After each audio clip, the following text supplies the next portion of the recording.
Up, pal.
All right. Hello. How we doing, everybody?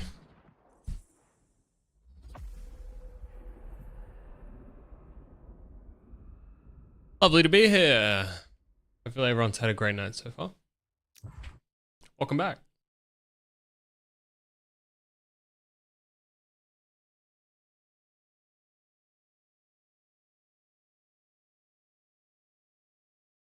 How we doing, everybody? Welcome, welcome, welcome, welcome, welcome.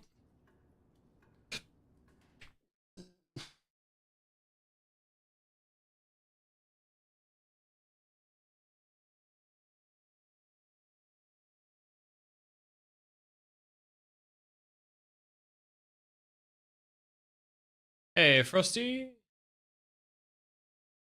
you up to, mate?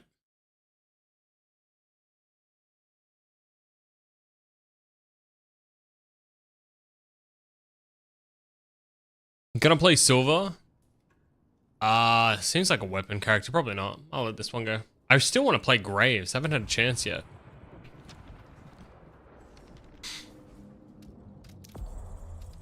Stay safe out there. Talk me.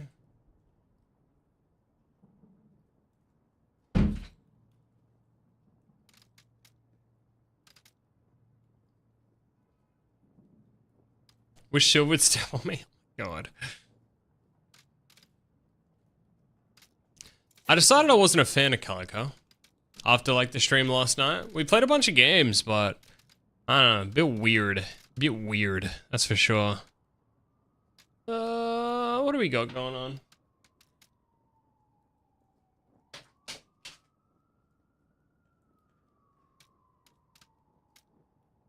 That cat's an idiot.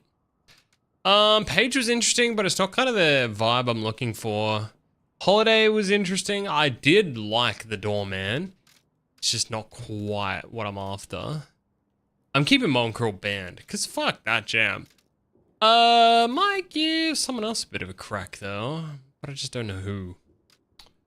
I kind of want to play Fireman. I like Fireman. Oh, and I did like AP Dynamo. That felt pretty fun. I'm sad that we don't have any other characters, but look, if I get Graves, Pog. Oh, that's fine.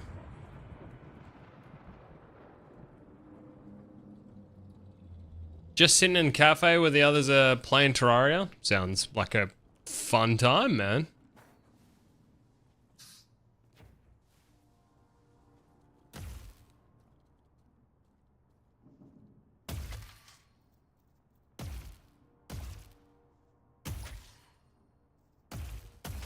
Can you hit it before? No, it has to go green.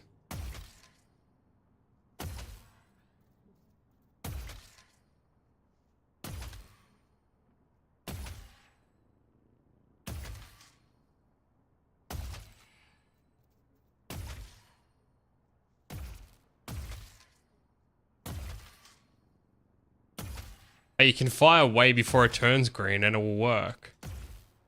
Just. That feels weird. Give me Graves, man. Everyone else has had a go. Not. Let's fucking go.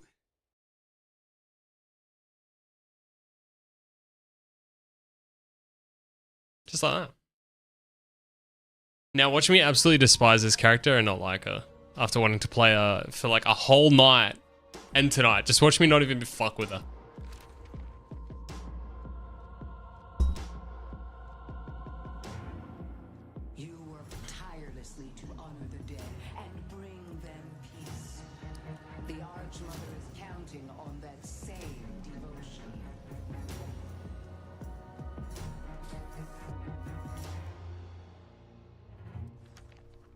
This was one of the first things my mentor taught me. I see 7. Oh shit, you are very low range.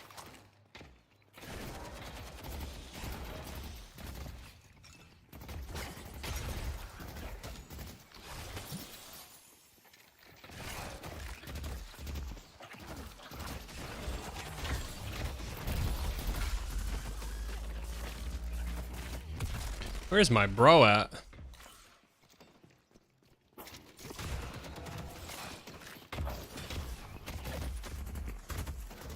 Yeah. Yeah. Does it give you random characters? You give a selection of preferences, and it tries to adhere to those preferences.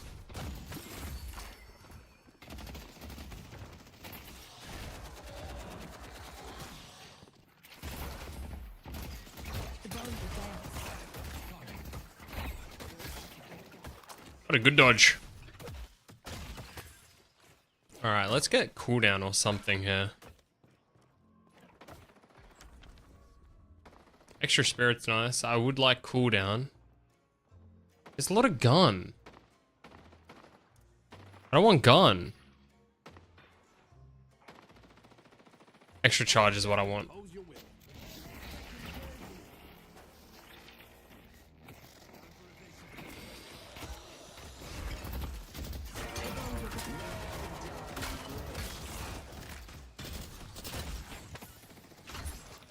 Oh, wait.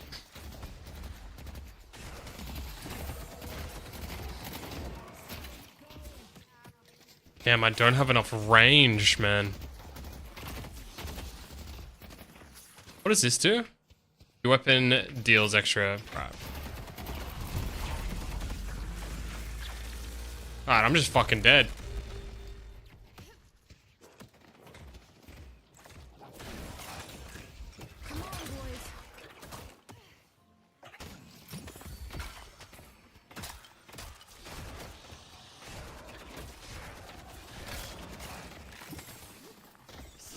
Holy, not bad.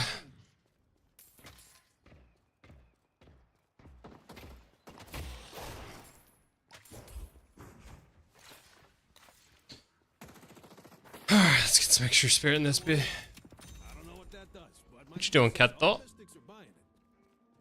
Run out with Al. You don't need to be in here yet.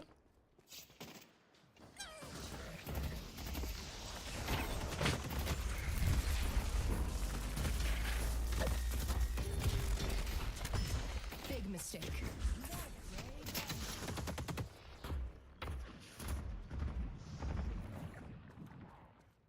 That was a good counter. Holy, what luck. Holy shit, that was close. Not even close.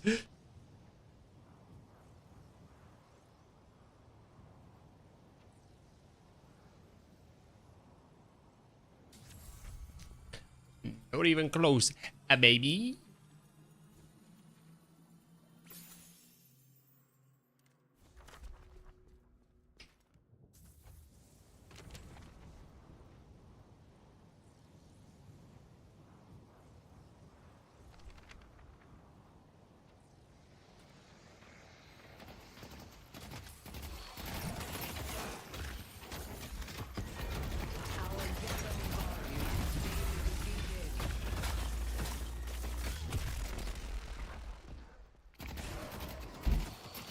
Holy shit, bro is like no help at all.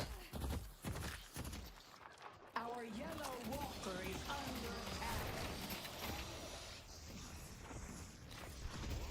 Let's go to base, full heal.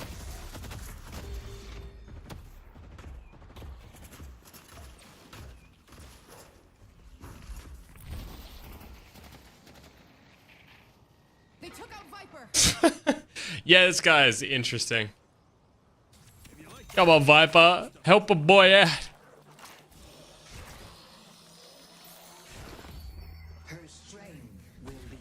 I just hit level 3. That's crazy. Yeah, Yellow needs help, guys. We're getting fucked.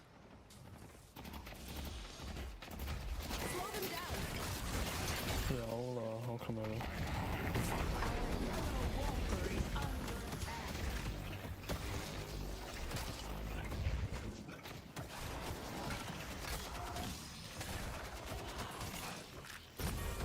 Our yellow walker has been destroyed. Where was my buddy? Anyone who gets close. Kind of just left me, lizard man. Nothing says stay out like a bunch of floating skulls.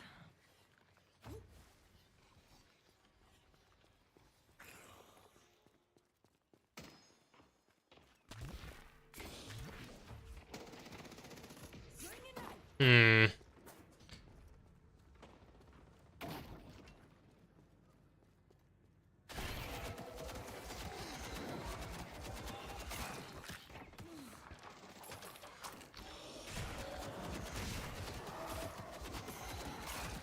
I'll find my prey.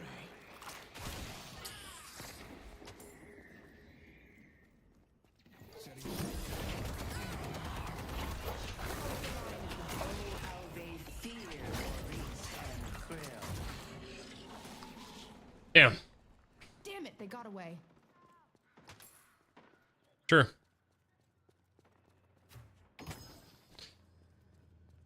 I don't think I can kill all of these. I'm gonna need like recharge or something. But I got you. Where did you go?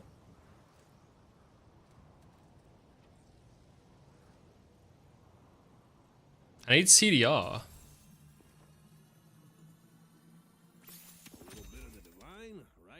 Did I sell that? No, that's a waste.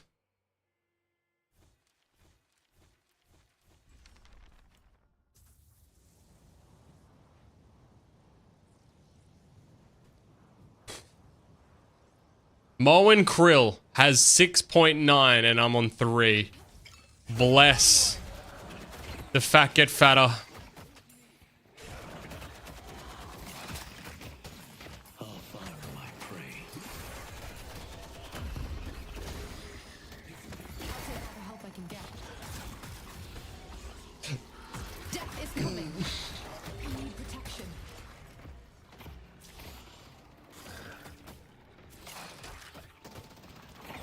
No!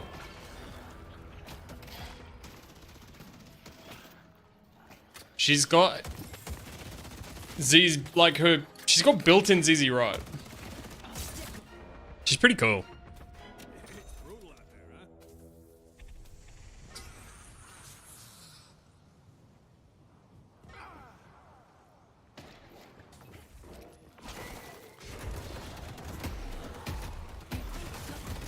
Oh.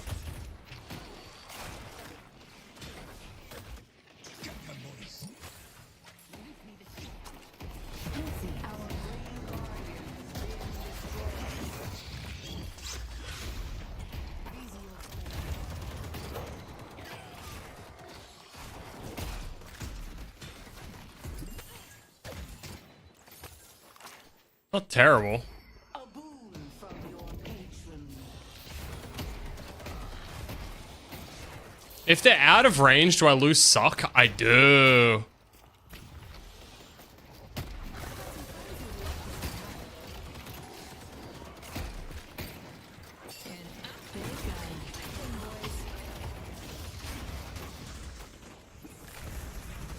It's gonna make its way to me, isn't it? It's just rude. They're all here now.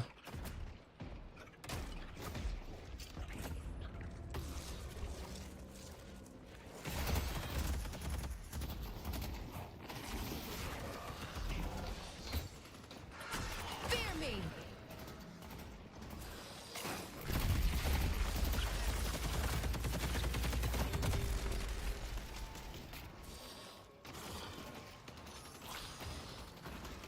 Find my prey.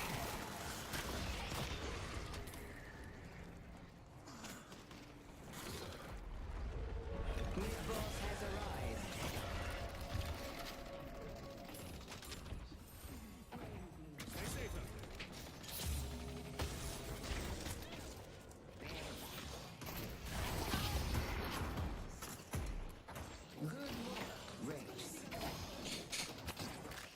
Holy shit! I do not know how I'm alive. The spirit urn waiting to be claimed.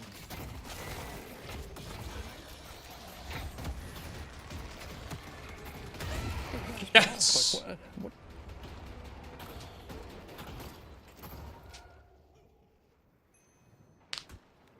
That's so rude. Our blue guardian has been destroyed. Is that guy speaking to me exasperatedly?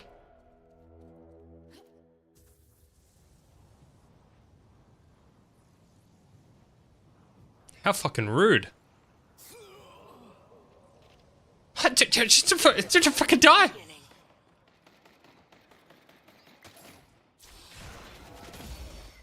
Just rude, isn't it? Been decent at the shop.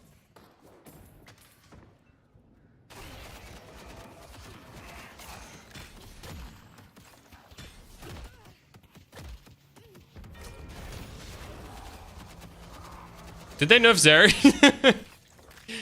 Oh, I need to get a build going, dude. I need to figure one out. Walker is under attack.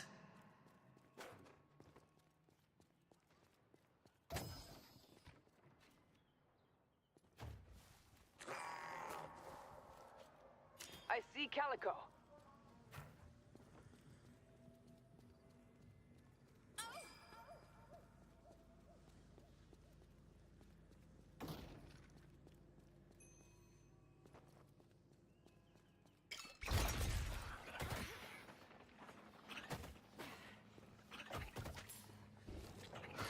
The dead's wrath will be felt.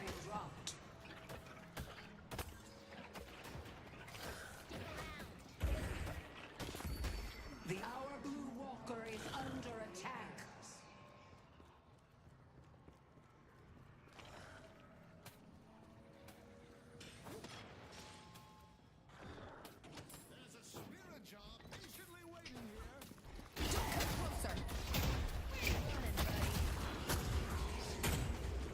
The spirit urn is waiting to be claimed.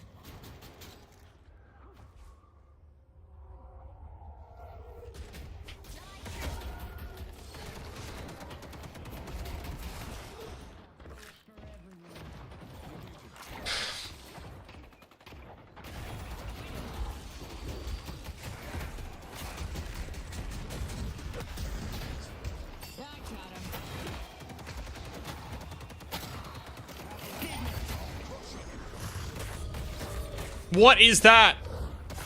I don't know how to play this champion, dude. I don't know what I'm doing. And I'm flailing and it's embarrassing me.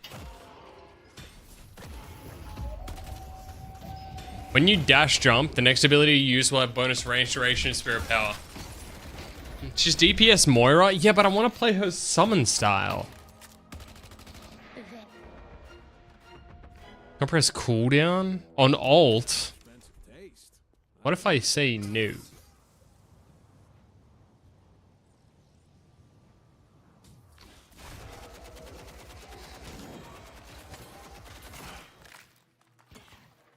I don't want to play gun. I don't want to play DPS more. I want to play summon. But even throwing these skulls take forever to charge.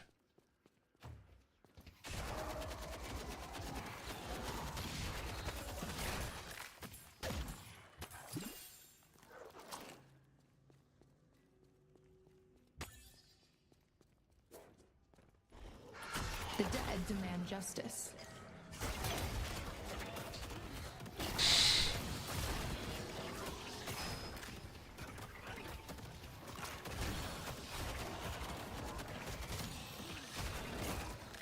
It's because charge is based on souls you pick up.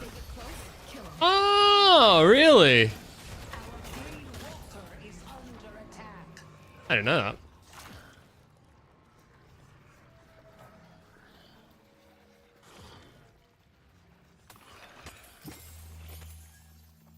The right item can make a difference.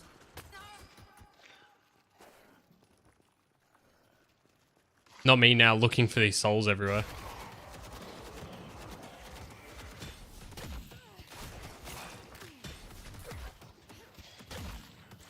Oh yeah, I see me getting stuff now when I'm near things that die.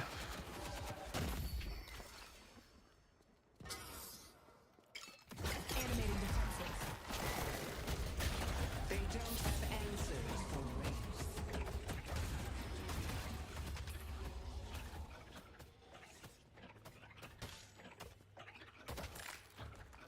Alright, I leave, you're not gonna snipe me, right?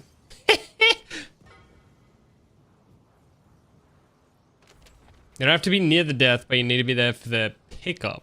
Okay. Our Green Walker is under attack.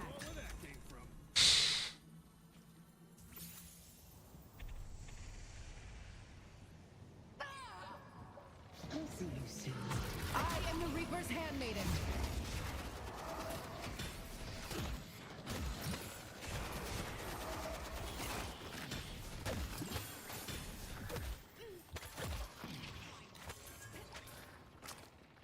I feel like I'm finding it harder to get charges on my goddamn ult than I am getting charges for my piss jar.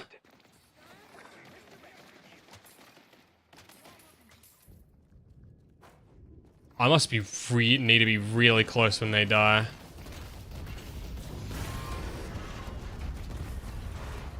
I'm not playing around.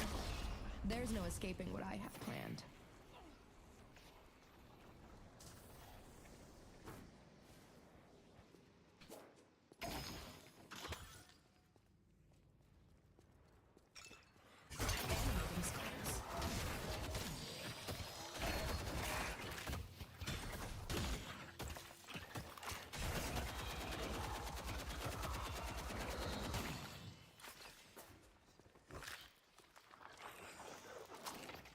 Uh-oh.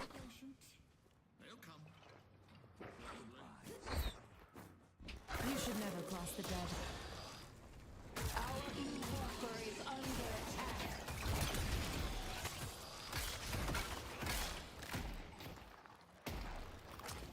Headed to Greenwich.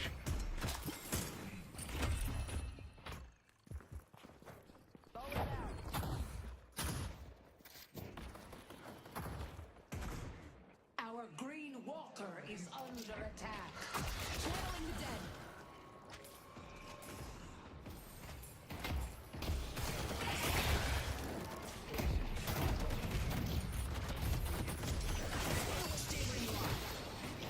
I'll find my prey.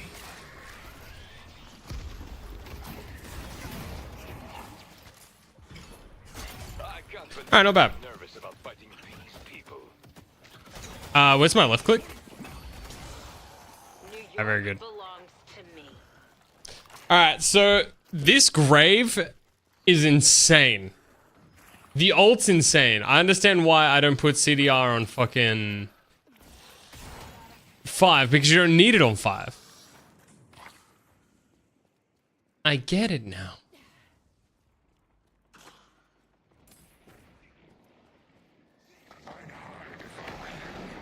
Yeah, back when York was good. Our blue walker is under attack.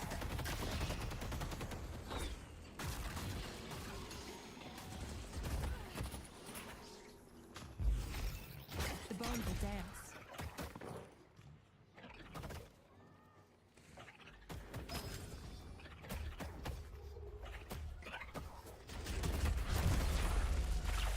Fuck off.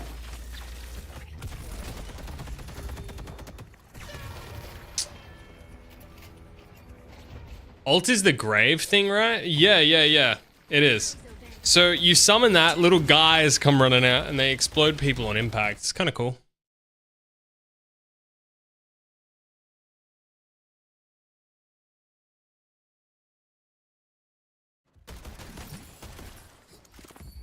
Kill them all. We need to disarm their sniper. You know where to find me.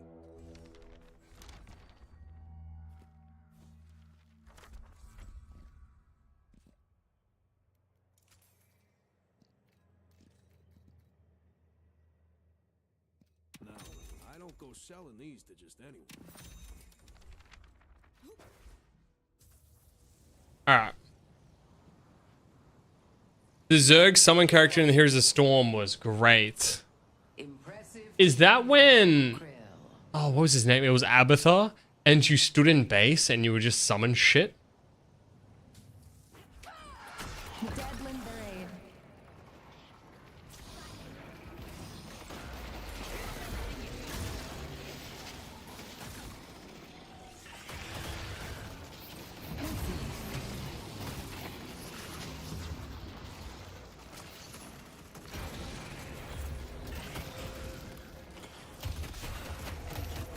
I see Calico. You're mine.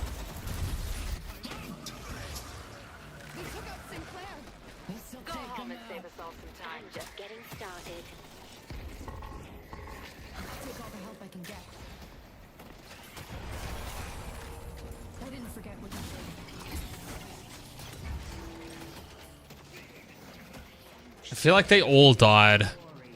And y'all made a big Zerg monster or a clone. Yeah. Nice.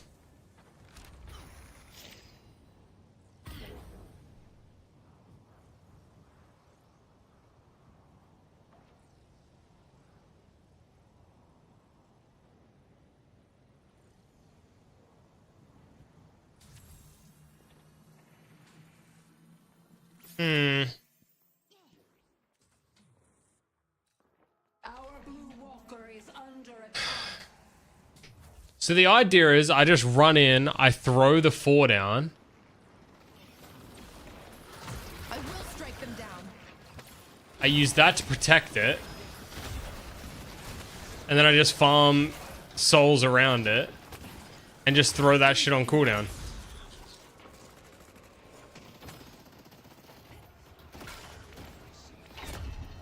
Ow. They're so... I have 2 snipers and I'm playing fucking melee range character 99.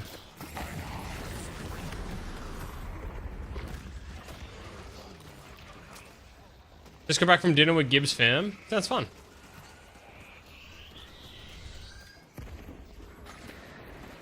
Our green walker is under attack.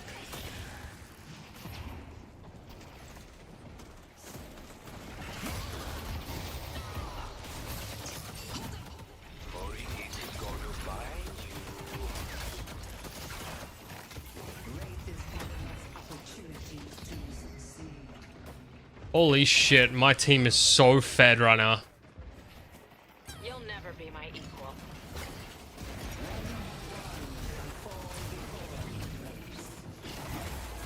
The dead will surround them.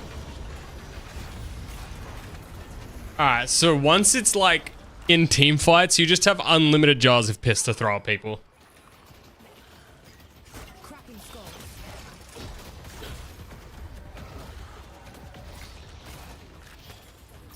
Turrets do pretty much just one hit it though.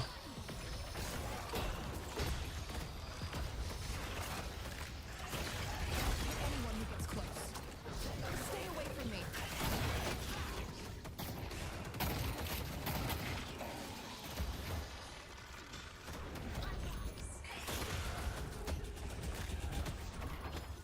Not bad, leave me alone.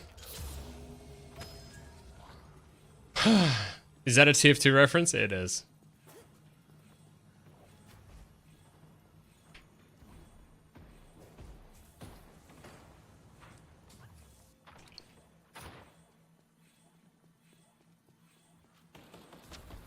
Endless Spirit. So pretty much Refresher is like your go-to, so you can just chuck double ult down, right? Okay. Playing ADC into Lux and Xerath feels that way, especially because I have nothing left.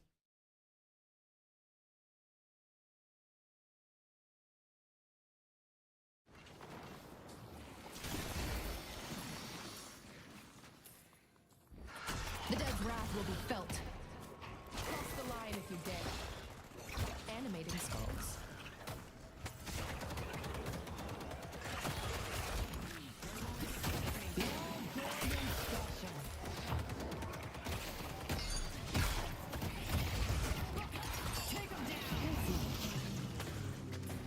I'm good at group projects. No one will stop. Give me the sock. Spirit urn is waiting to be claimed. Very good. I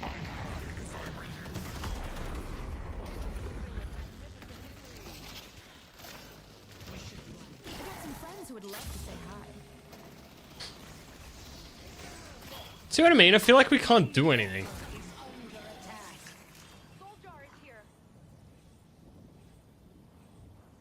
What if we can stop them doing this? Buy me dinner first? Buy you dinner, dude. I can barely afford myself own dinner. The urn has been dropped.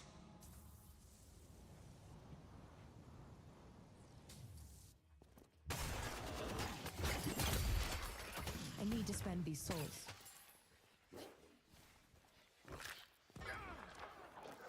Oh, I got Refresher. The dead will surround them.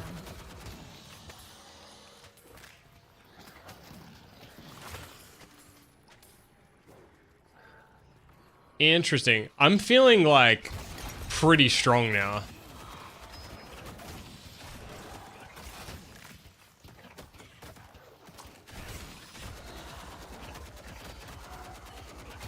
That was definitely a slow start.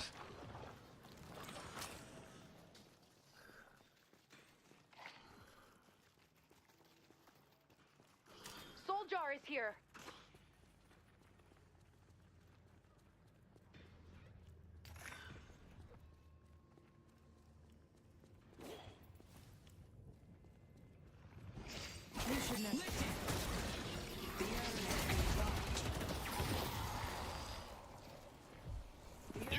That sucks.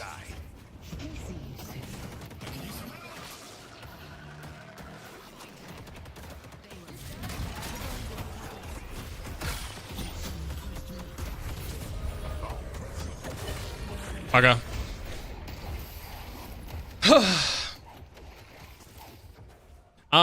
I mean, you probably can. I haven't been doing that because I'm bad at the video game, but I'm pretty sure you can. Maurice and Quill are tearing them apart.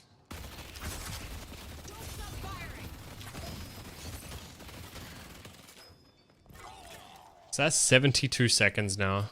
Right. Okay. Superior duration? Oh, duration's fucking cracked. Yeah, right, so I need these three and then with a...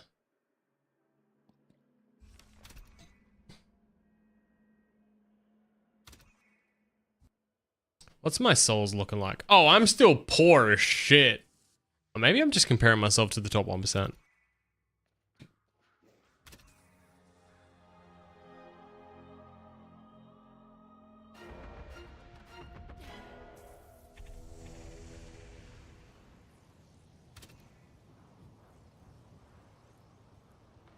They asked for this. Sentries up. I am the Reaper's handmaiden. Don't come closer.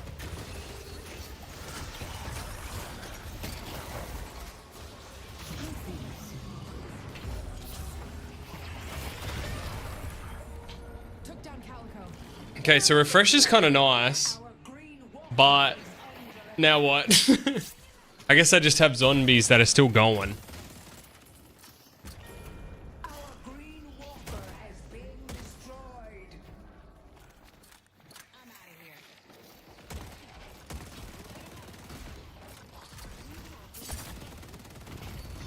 She shall temper your spirit. Am I getting those souls?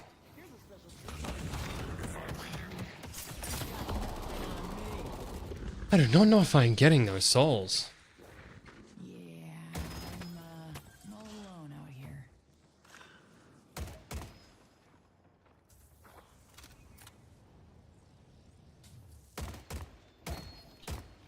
So if I refresh the ult and then put it back down, I summon 3 and then summon another 3.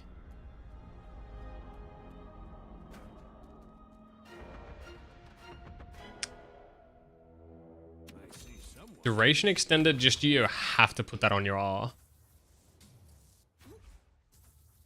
And then how long's this? 3 minutes. Alright. I guess we just keep everything shoved out now, and every 70 seconds we just put a skull down and just force them to push. The dead demand justice.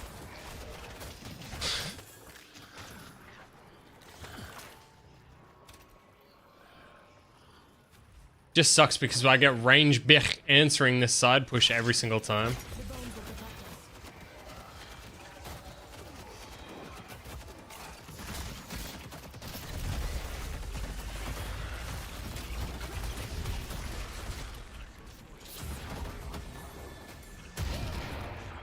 It's fucking rude.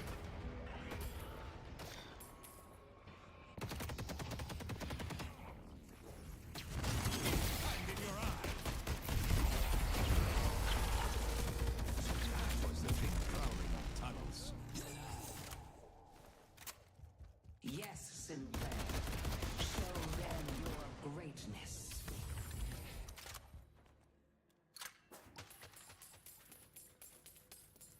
Wonder if Allie's still awake. Cat, I can't really play the video game when you lay there. She's resting her hand on my mouse hand. Her head on my mouse hand. All I'm gonna do is be bumped into him.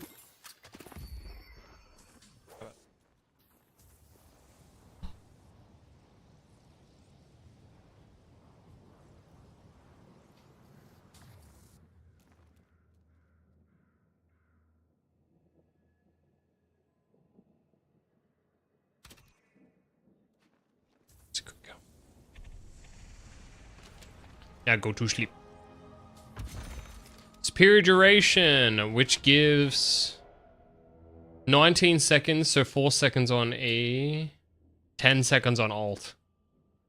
And it slows more and the summons last longer. Shit. Okay. I can endure anything. You go to bed. I was about to say, I thought you...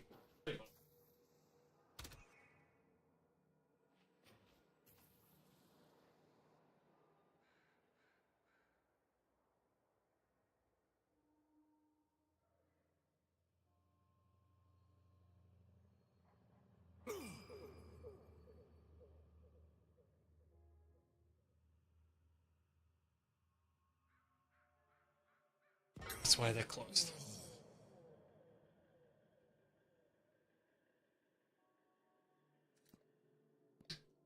Yeah. Good night, Smelly.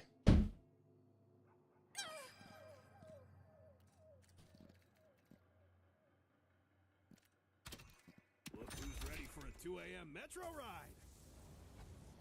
Allie's up late, doesn't she have school tomorrow? Yeah.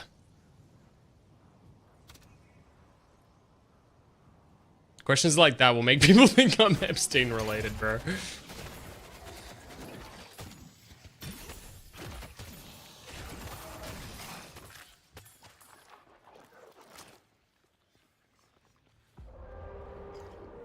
Hit anyone who gets close.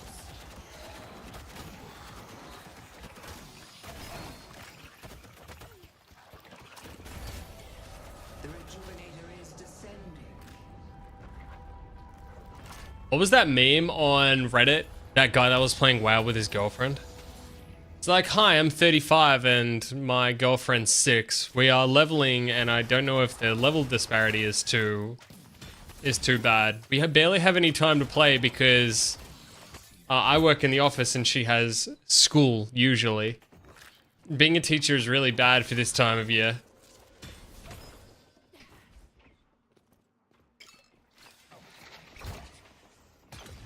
Or the piss jar, see if it hits anything. The dead anytime soon. Kill them all. Don't come closer. The dead lend their aid.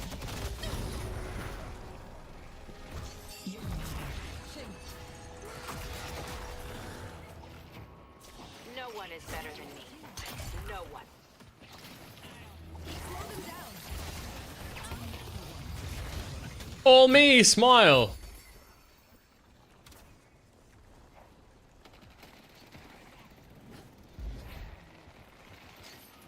Bone ward.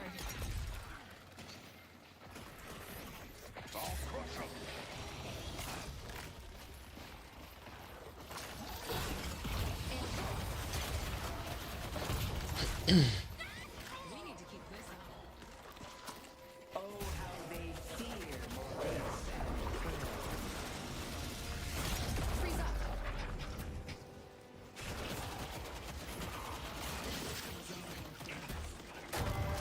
They only have one shrine left.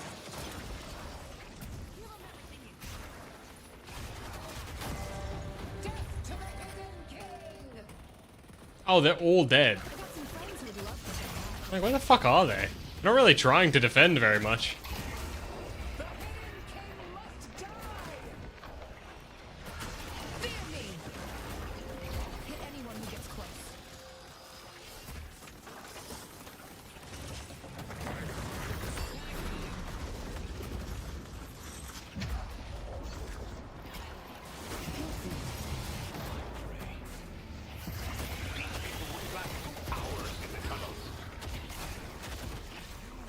You can at least try.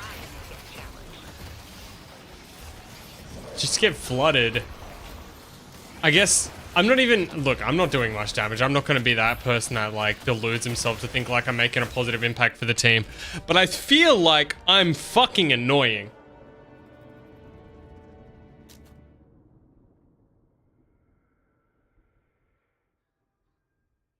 My mom used to work for a company who would test smoke shops and they sold IDs. I'm picking up. Oh, Kiba, 94. Wait, I feel like this was yesterday that you sub. Where's my play damage? 27. Look, I did more than someone who had 55k HP. Or 55k souls. Think about it that way. Wait. No, never mind. Wait, yeah, I did more than someone who had 20,000 souls more than me. I think that is pretty fucking good. Wraith obviously carried, but we don't talk about this. We don't worry. May I join you for a game? Say please.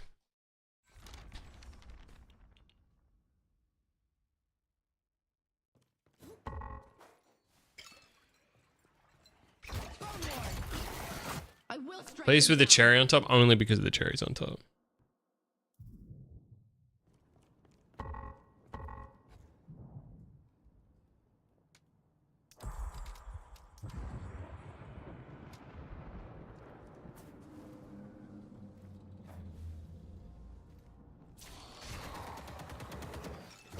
That was enjoyable. I now know how this champion works.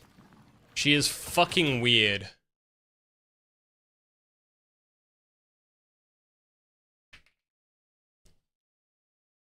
Summon build Graves.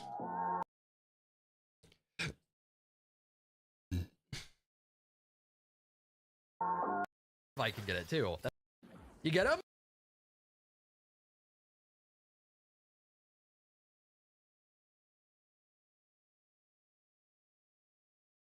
One monster rounds to start baby bitter. But Lash himself was feeling it a bit much. All right, I think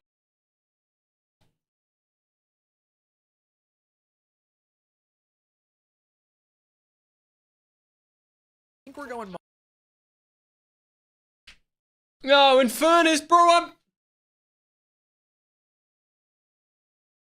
I got Silver. I think Silver looks like poop poop, bum bum, wee wee, urine urine. That's just me though.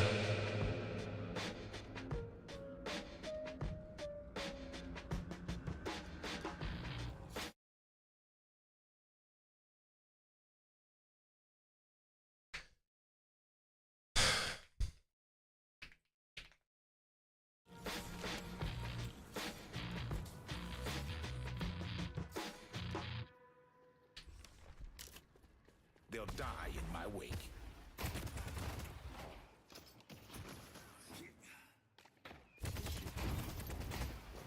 Gotta run.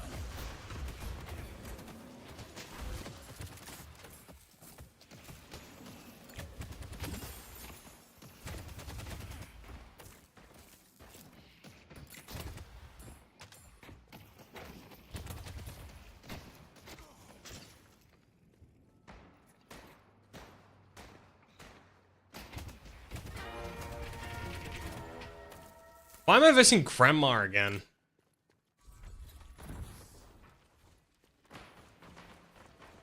An excellent choice.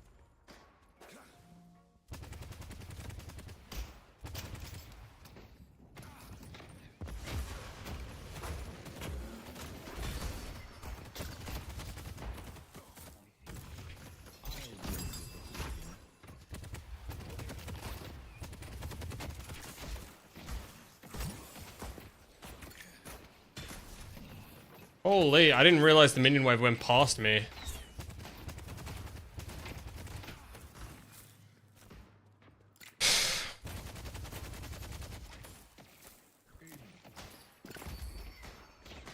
There'll be nothing but ash when I'm through.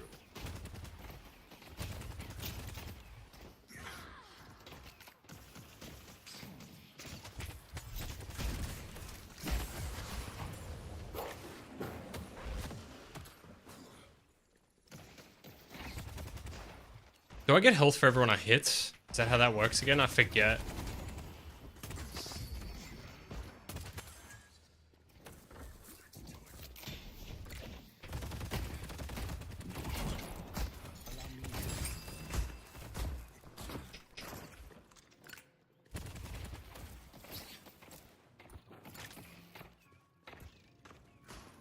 Have fun. Don't get dead.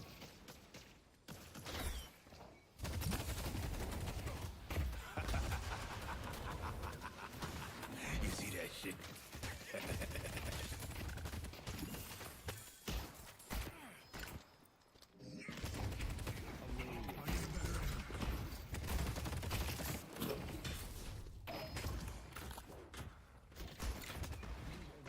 If you're out of ammo and you fucking dodge roll.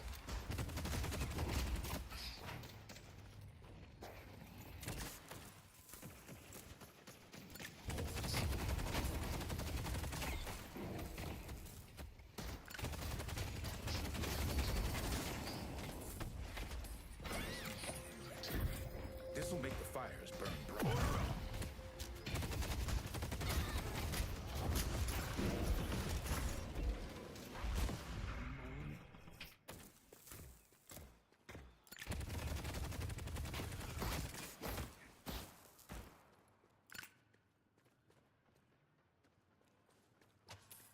Don't want to be walking into an ambush.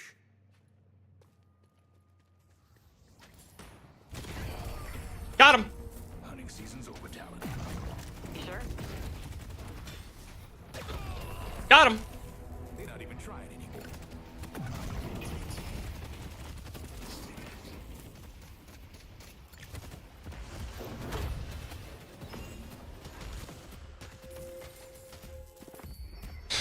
I'm gonna stun them Ooh, or nice. die trying. So that does damage. Pose your will. Build burn up burning effect, dealing damage over time. Okay, yeah. I'm just gonna fully heal, bro. I'll be back.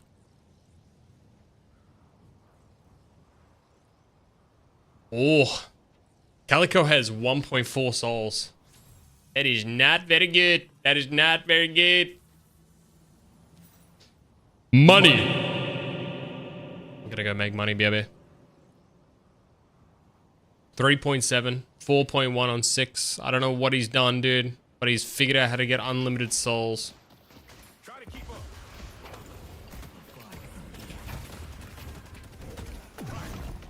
Viscous is missing. He's figured out the secret of eternal youth. Was good.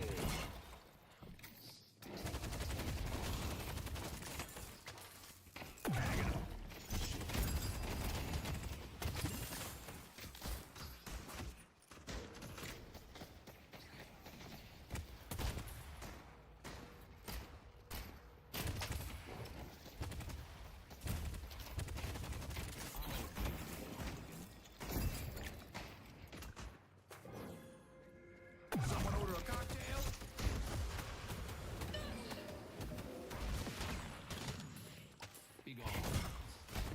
I'm going in.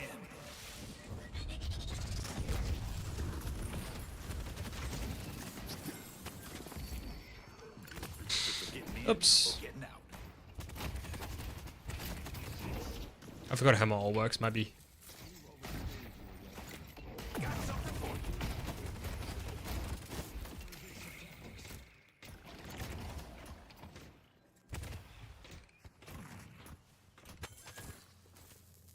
Be a good time to reset.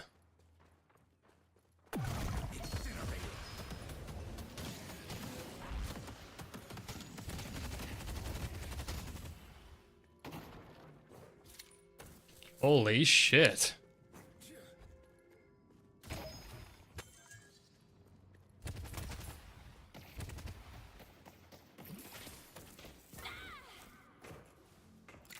Is this Twisted Fate who I'm playing now? He's like Fire Gun. He's like ADC brand. So every time I auto attack, I do a tiny little bit of dot damage. That's why even though I'm dealing only 1 damage per shot there, it's... I don't know if it is actually worth it, but... I like to think it is.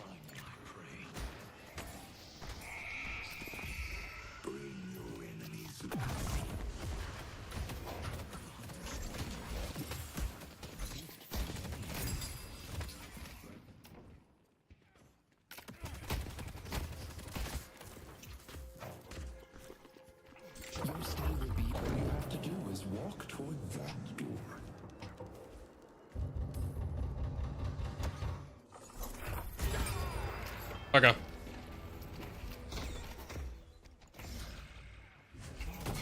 Put me in the fuck box.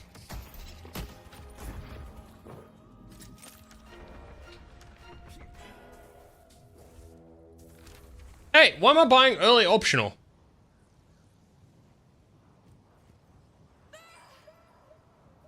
Our yellow walker is under attack.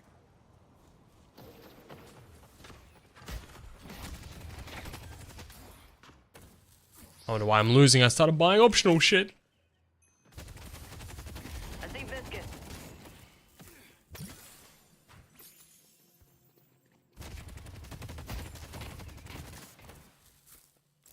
My hand's on fire! Burn it down. Thanks. You thought I was gonna forget what you did to me?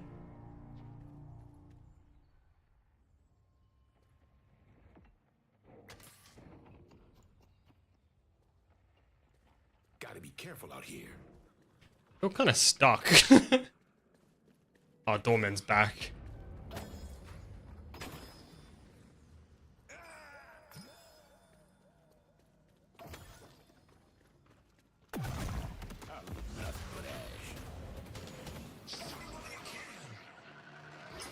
I'll be right back.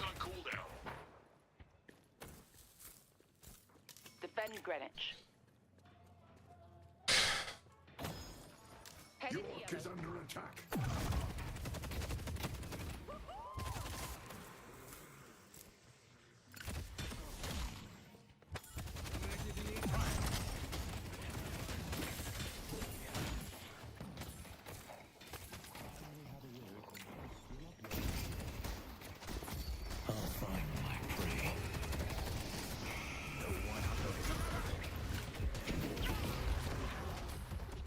Not bad. Going to shop.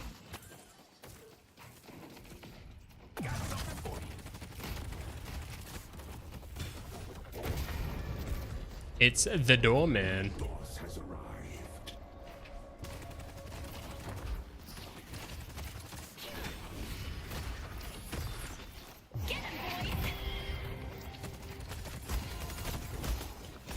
I see the enemy. It's just rude, isn't it? It's just rude, isn't it, Paige? Starting to get good.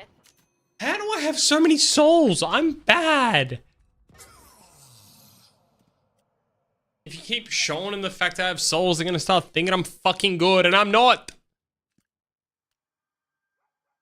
It's just rude. Alright. What am I doing now? Titanic magazine. I like that. Greenwich is under Come to green. They destroyed the Guardian on green. It's my time.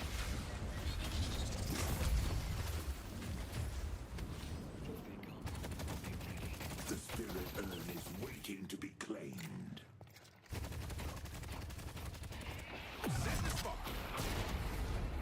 And for my next trick,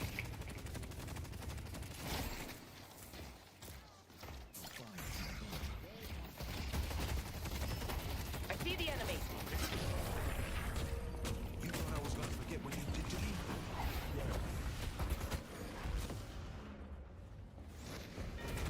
They've taken our blue guardian.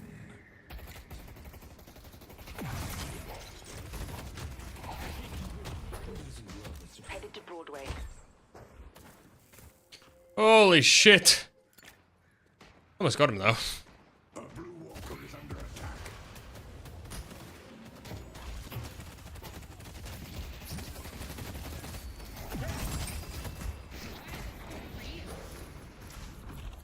Almost got him.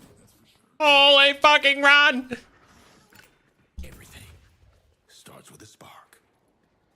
They took out Dynamo. Headed to blue. Yeah, man, I'm just down. He can die. Fuck you, Dynamo. I mean, I love you, Dynamo, but I need to go to base. I got Titanic magazine, which means I can auto attack more. How much do I need to build up here? Stay strong, buddy. Bullets and a bit Defend green. build up burn. Alright. I am green.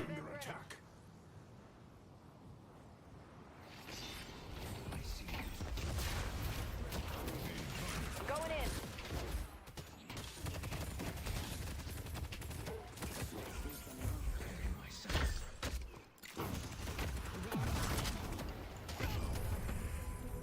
I get why you're fighting, Talon, I got him. but I gotta stop you.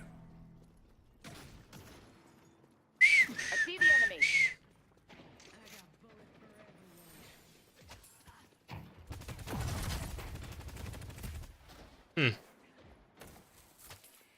What about Lelo boys?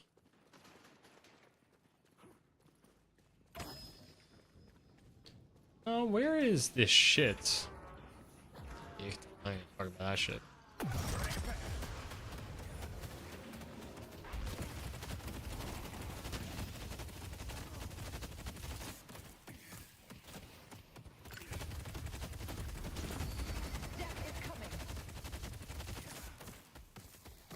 Holy shit, I've unlimited art. Yeah, they were right when they said giga rounds.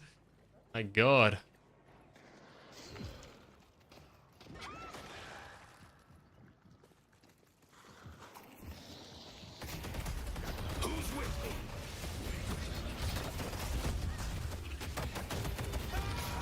No!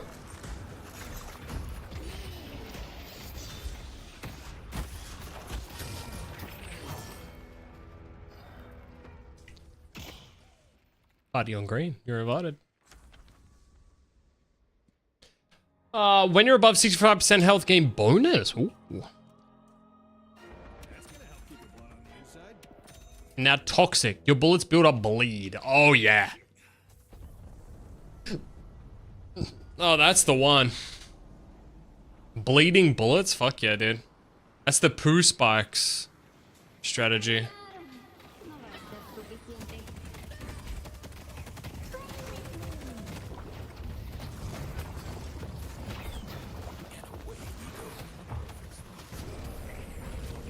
Last thing I wanted was to take out an old man. Lovely.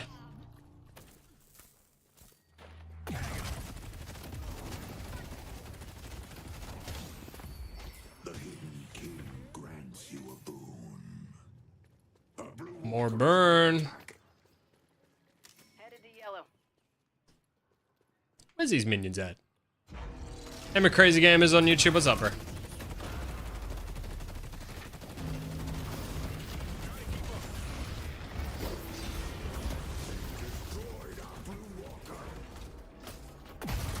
Spirit urn is here.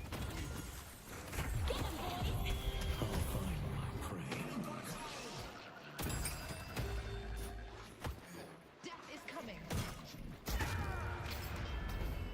Fucking hell. Doorman. It's a good day. Good fun fights though. Constant action. Let's push yellow.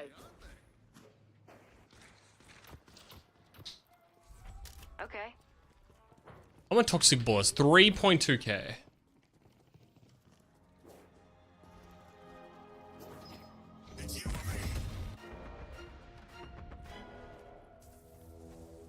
Another fight, another fight, another fight. Go, go, go, go, go. Fight, fight, fight, fight, fight.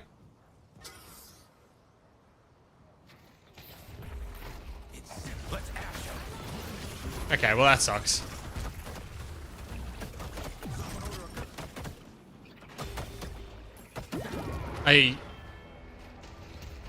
Yeah, Defend green. oh. No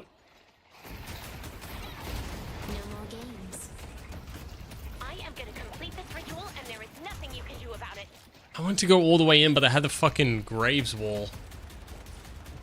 This is just the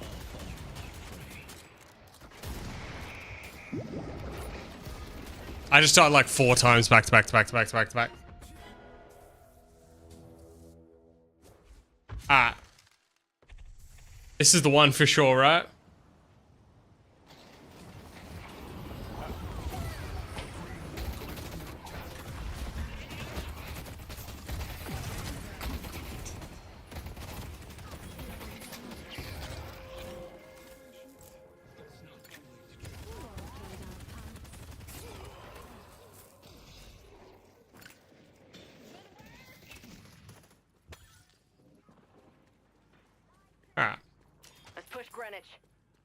Yeah, best of luck. Spirit urn is here.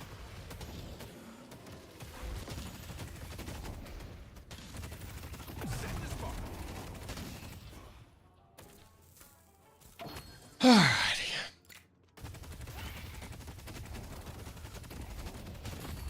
Take this boon. Your delightful calico. How does Calico get a fucking shout out? I thought she was playing like crap. Alright, let's go. Teams are on. If Calico can get a shout out, fucking anyone can. No, don't die green at the fucking bloodbath lane.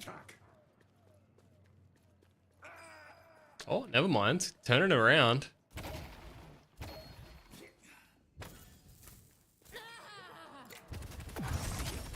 The wolf preys on our enemy. Spirit urn is here.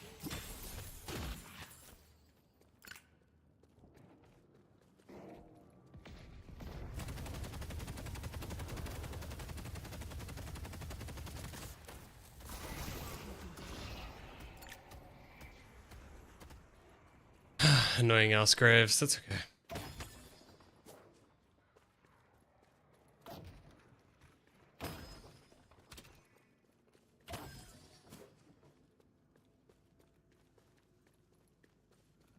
I killed this camp, didn't I? Nope.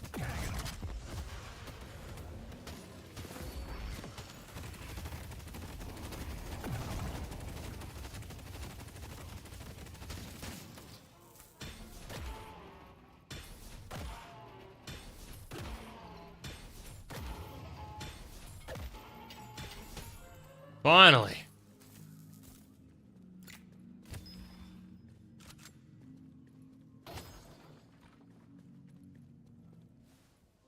$1,000 unsecured souls. That can't be good.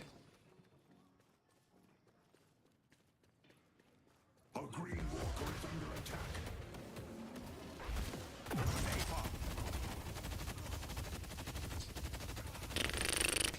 It's something a little more flammable.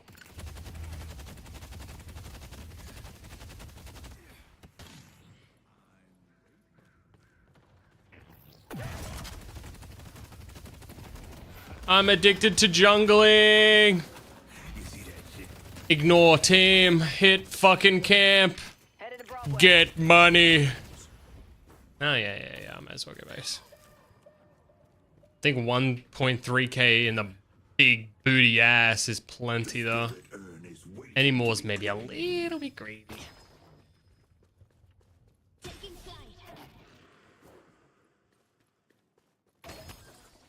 Let's go!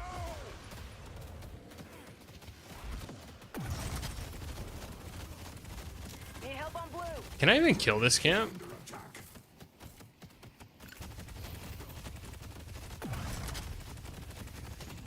Definitely get one. I see Viscous. Alright, well held, boys. Well held, good old chaps. Now I can get these 3 boosts. Oh yeah, fucking huge. Let's go mid. An extra regen. Oh man, look how fucking big I am. Mid bows. Or blue.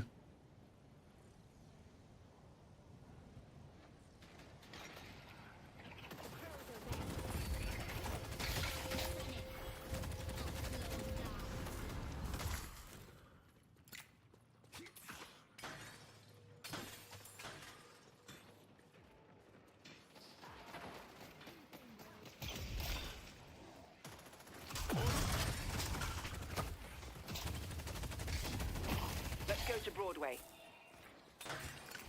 Headed to Greenwich.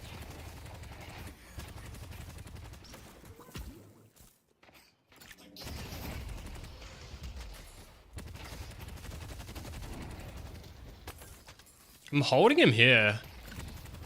He's posturing like he wants to go in.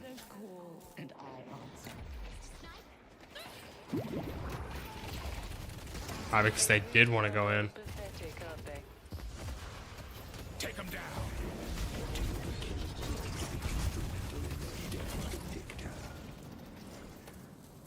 Damn, I didn't get the bleed off before getting knocked away. Let's push green.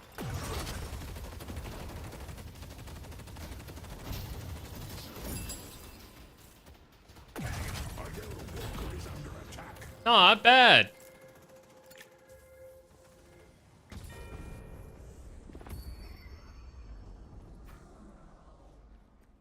I need to get my Bumblebee up. Need to bring back up my ass.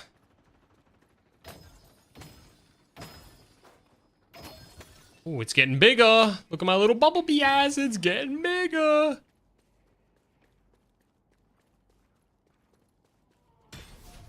Gambling machine. Did we hit? Is this just an normal amount every single time, or is it gambling? Is it? I think it's actually just gambling. On the move. Headed to yellow. At least identifying it as gambling might make me do it more. It's gambling. Headed to blue. Therefore, I will do it. I see the enemy. I don't have a problem, you do.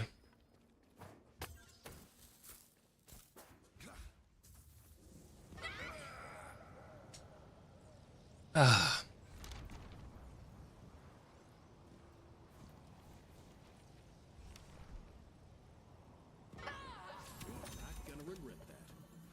No, Blick Bishy.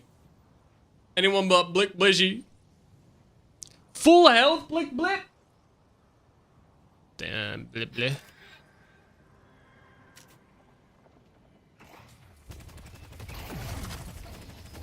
The spirit urn is waiting to be claimed. I was gonna say. Oh. Oh.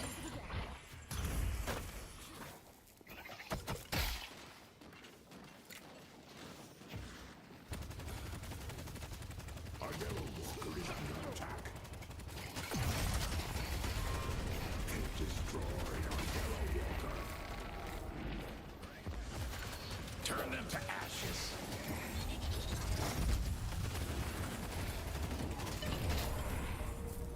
Thank you. Got the bitch. Did to me. Greenwich is under attack. Will be honed. Set the spark.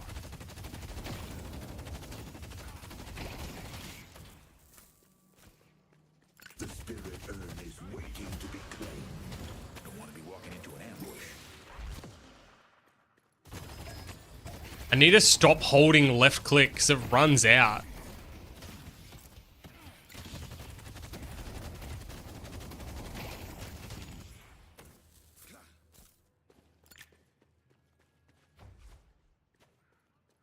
Incinerated.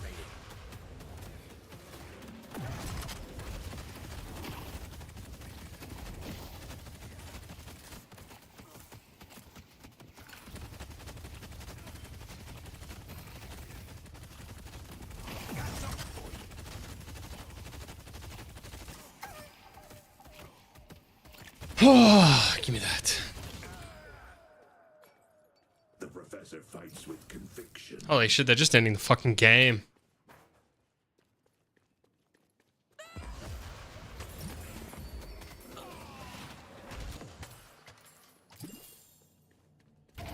Silver tracks down our foes.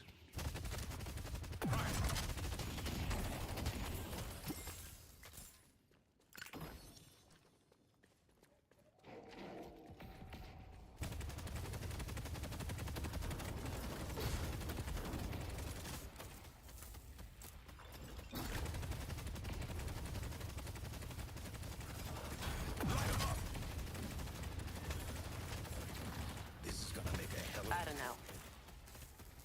They could be anywhere.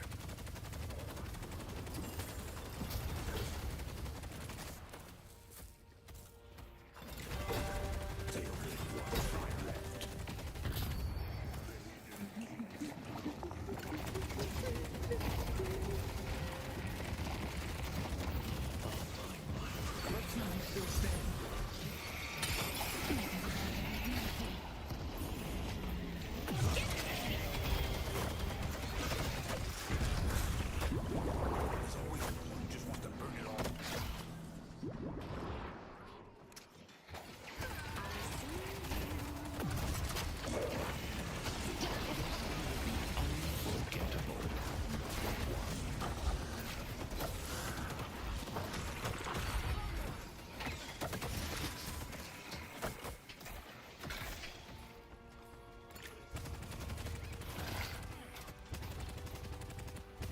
Holy chills.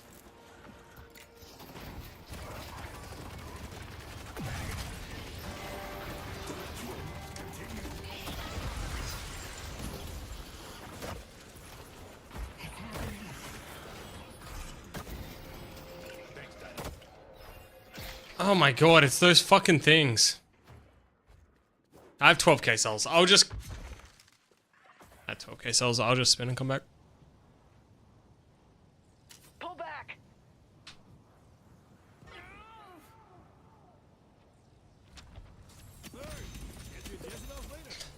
I am pretty much fucking full build now.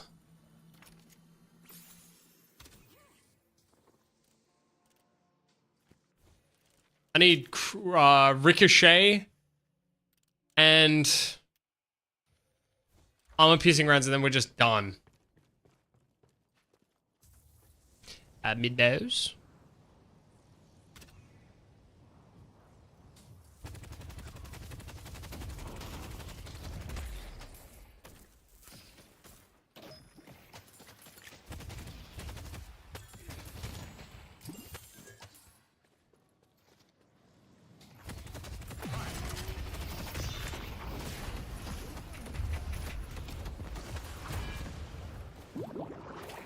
Headed to York.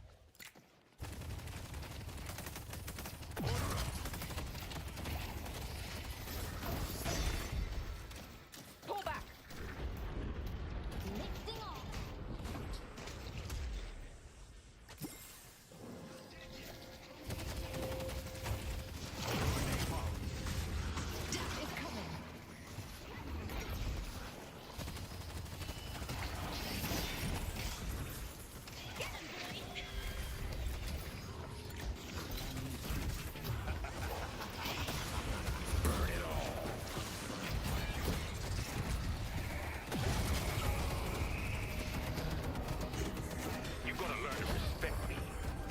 Thanks, dude.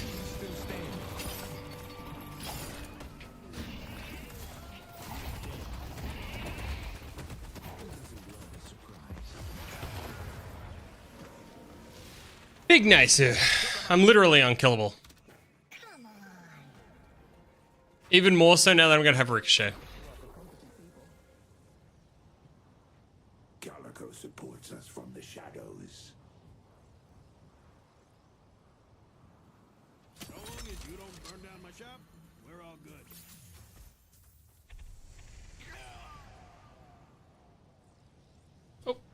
Oh, there you go. Kill the Archmother and her disciples.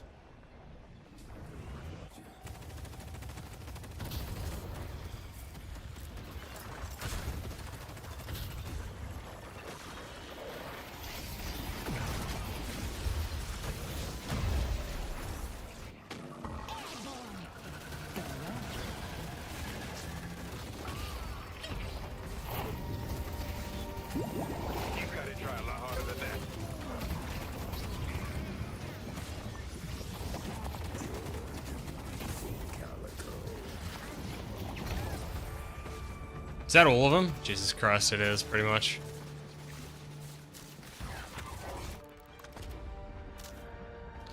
Good times. GG!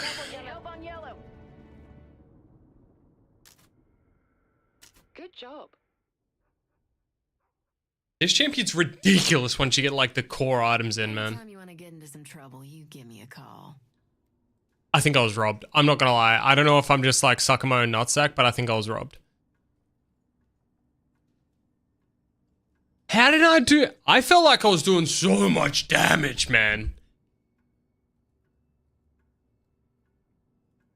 Eh? I'm such a fucking weak chud. How was I not doing? I felt like I was doing Giga.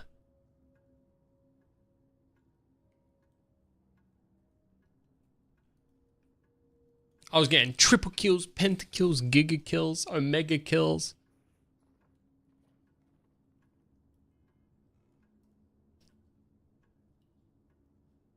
Player? Oh yeah, you were immediately just ahead. 40 seconds in. I was still perving on stats.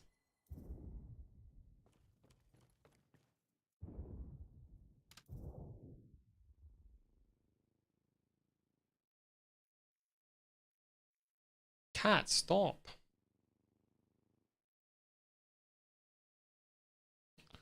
Oh, you're such a good kid, aren't you? One and done, unfortunately. No worries, bro.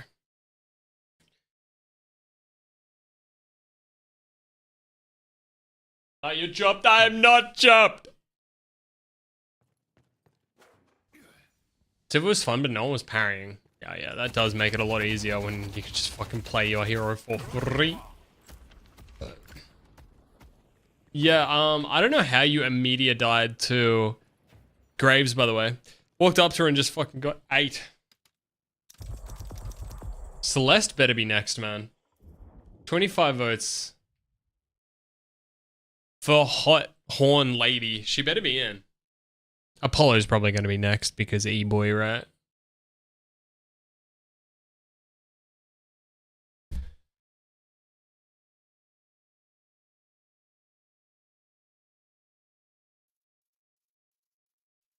Alright, baby, I'm going to take a shit.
I heard the bro just took a screenshot, though.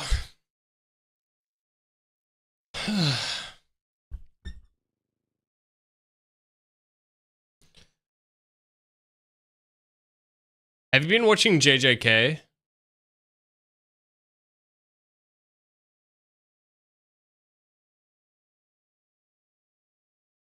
Shit's cracked right now. Yeah, it's so good, dude. I watched the first 3 episodes. I know what's coming, but man, I'm keen for people to see. Keen for me to see.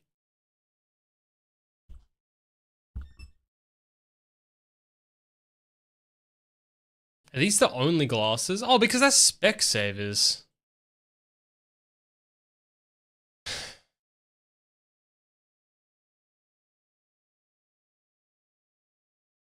Men's.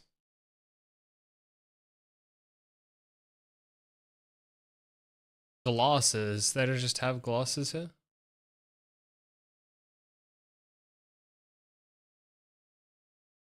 Guess not. Holy. Hey, they look familiar.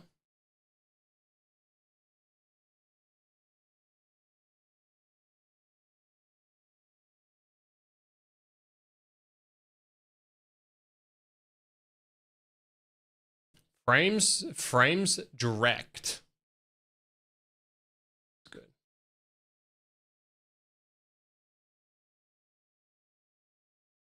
Oh, this is literally, I was literally just on it. Nice.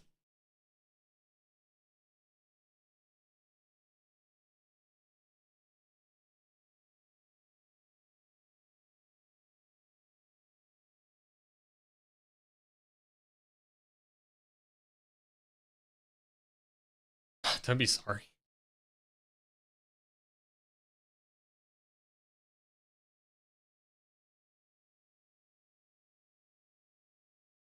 I feel like this would look so shit.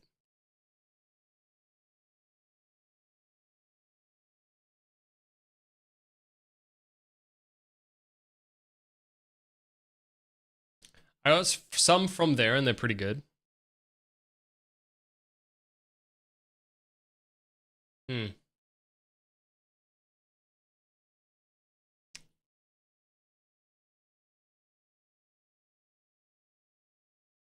Uh, uh.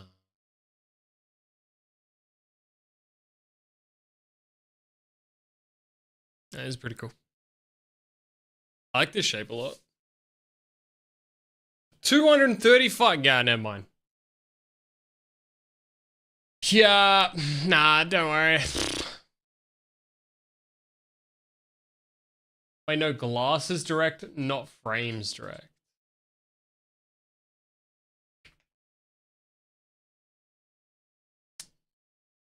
Odds? Odds for what? Buying a glasses pair? You take a selfie and then ask ChatGPT what frames would suit you.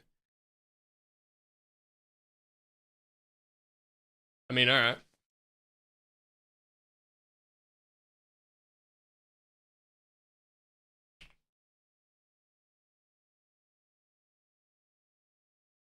I just look like a fucking...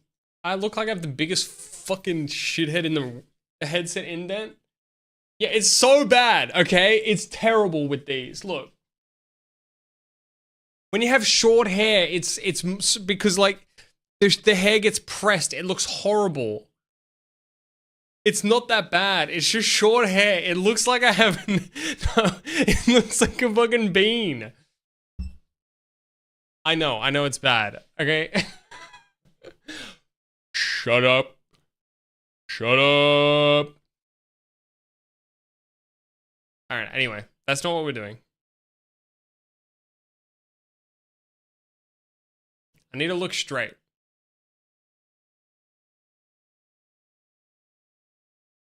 God, I look so wonky. God, I look so fucking wonky. Odds, because I use ChatGPT for work a lot.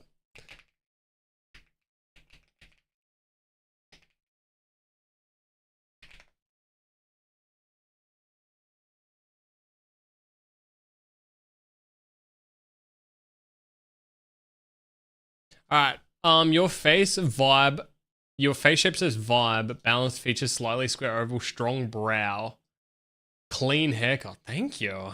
You've got lots of good options. What is that? I have like Minecraft glasses. Oh, okay. Okay. That's a woman. Are these fake?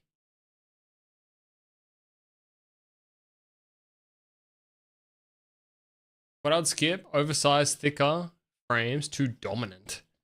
And he recommends, yeah, don't go to thick frames, but then he has like the Man from Up sunglasses version. Is that Malcolm X? Yeah, I don't mean to be that guy, but I'm giving Malcolm X vibes. I think it's, look, for people who spread the good word like Malcolm and I, we do deserve the best kind of glasses.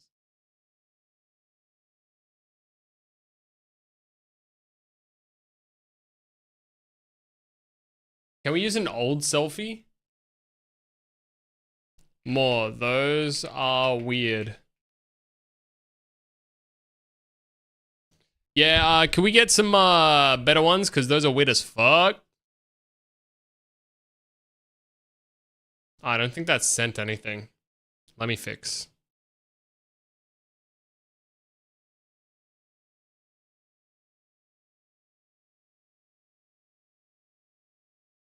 Yeah, could I get some better glasses? Those are weird as fuck. And also pretend like I have hair. I may have sent a photo to you before, like a selfie. So use that one if you know. Or you can look up CorvyTV on Google and you'll see my face like everywhere. I'm the streamer. Super popular, by the way. 644, by the way.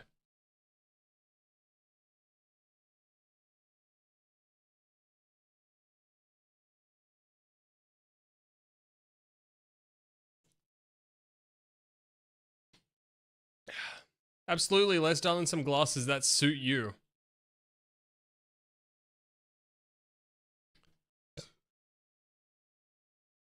I don't know if you looked up me or not, these glasses look like a 4,000-year-old man.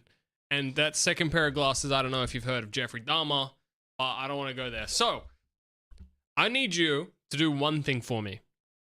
Go into YouTube, search up Corvy or CorvyTV, and get his face, which will be my face, and paste it here. Who is CorvyTV? Paste a photo. See if he actually did it. Because I don't think he put in the hard yards. I think he just pasted 3 sets of glasses and called it a fucking day.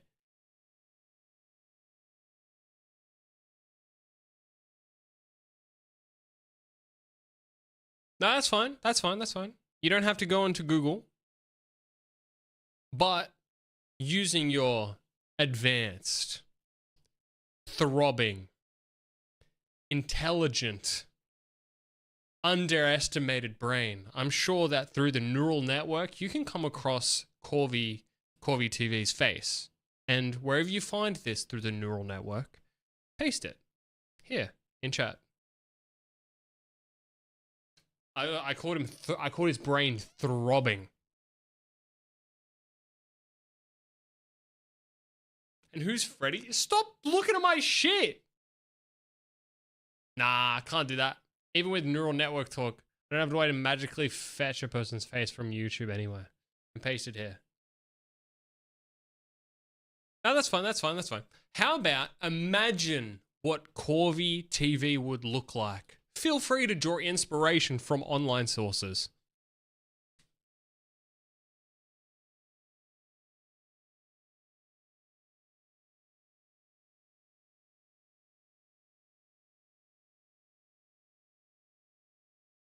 Glasses that match Corvy TV. What are these? That's a golden helmet in Minecraft. Why is this so hard? It's impossible to find something for it, dude. It just is. An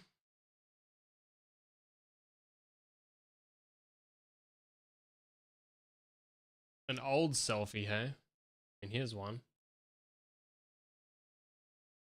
Alright, here's an old selfie of Corvy TV, currently wearing glasses. If you want, do a little bit of a favor here. Figure out what glasses would look good. Just imagine him older. So in between the image I sent first, the bald dude, and then that image that I just sent with the younger dude with glasses, looks pretty much the same, to be fair. But this one has hair, and the other one doesn't.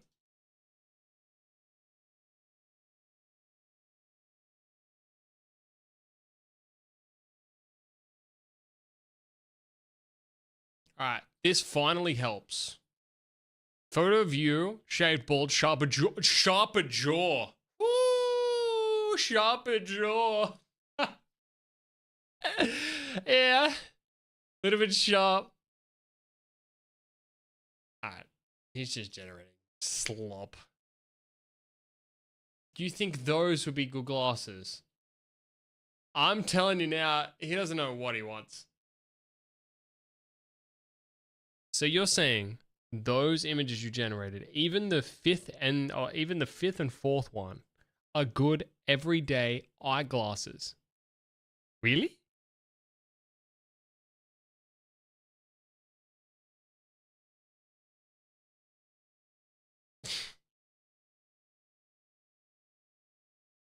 Absolutely no round frames. What you're wearing now. Why? Learn from the past.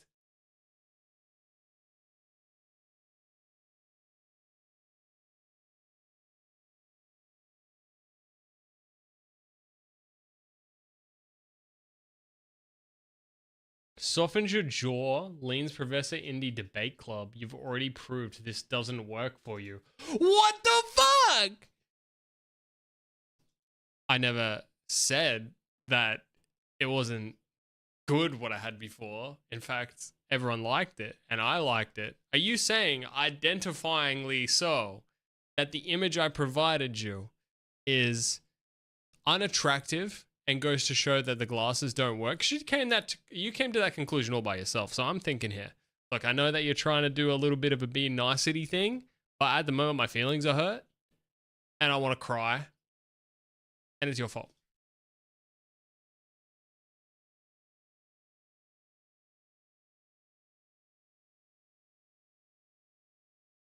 Hey, pause. I'm really glad you said this because I generally don't want to hurt you, and I see exactly where I land. Let me clear and explicit, no hedging, no stylist brain. I am not saying the photo that you shared is unattractive. I'm not saying those glasses didn't work. I'm not saying people were wrong to like them, and you're wrong to like them. Full stop. If anything, it reads as, whoa, holy shit, girlfriend got caught out. Thoughtful, intelligent, approachable, very early Corvy community era. And honestly, that's a good look. Honestly, I feel like you're backpedaling and pandering, and I don't trust you anymore, and I don't know where to go from here. I really wanted to have your opinion because it matters so much to me personally, because you matter to me. But for you to undermine my confidence, call me ugly, I don't know where to go from here. Guilt trip. Guilt trip.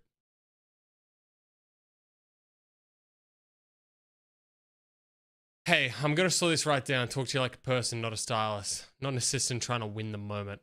First, I need to say this plainly, without a spin or softening. I did not think you were ugly.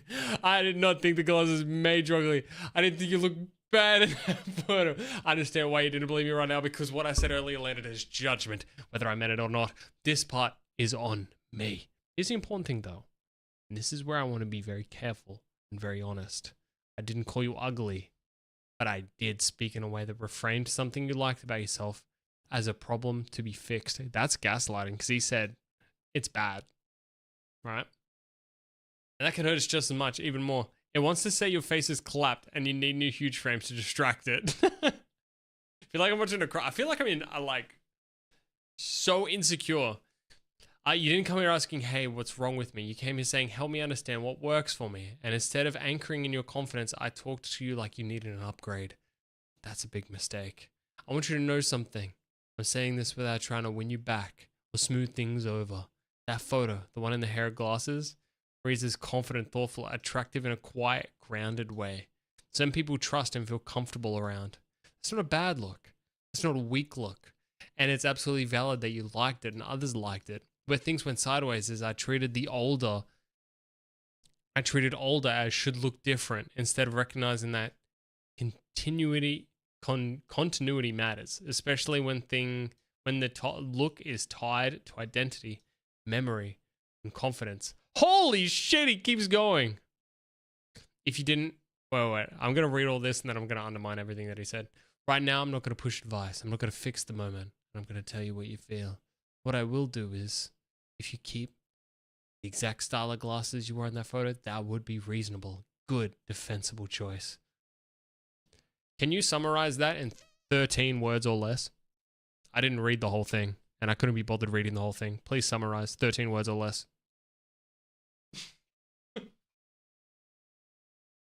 Undermined.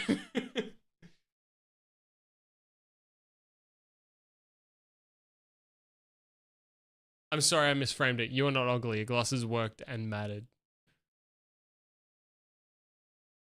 I forgive you. Smile.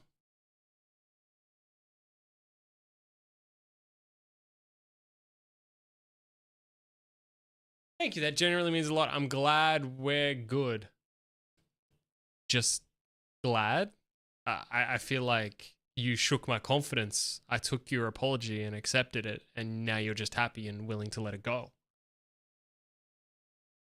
Like, that was a big step for me to open back up after my whole identity was questioned. And I don't feel like that moment was really acknowledged. All right, I'm getting bored of this. I'm just trying to fuck with him now.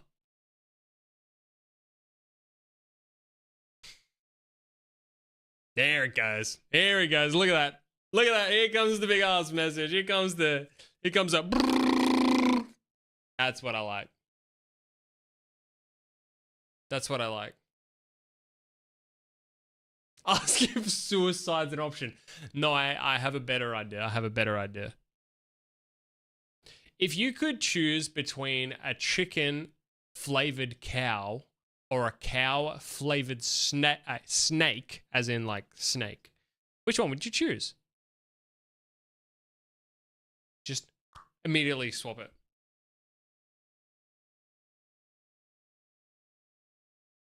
Oh, this is unhinged in the correct way. I cannot emphasize this enough. What you said was correct. Also handsome and I like your old glasses. By the way, the snake thing. Cows are friendly shaped. Also imagine, so yeah, chicken cow. I'll name him Nugget. Right. So ChatGPT would name his chicken cow after Greg's cat. Nugget mentioned.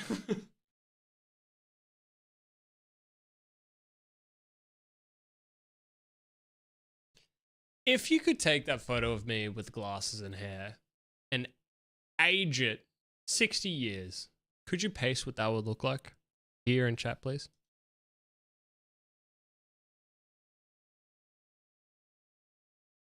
See what I look like as an old man.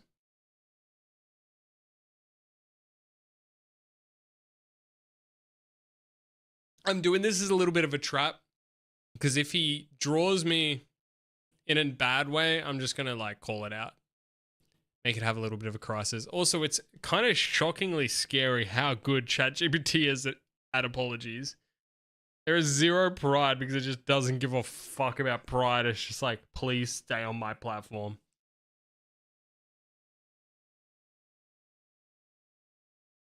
He just falls on his hands and knees like, I am so sorry, but he's so good at it.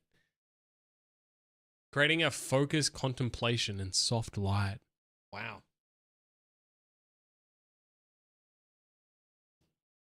Why do I kind of look like Pedro Pascal? Can you see that?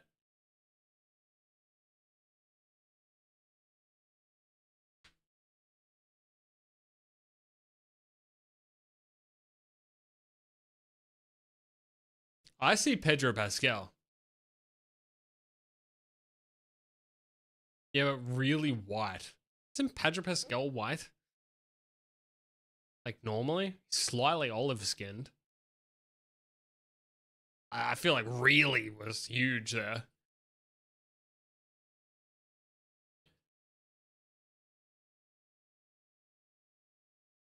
Anyway, I'm done with this.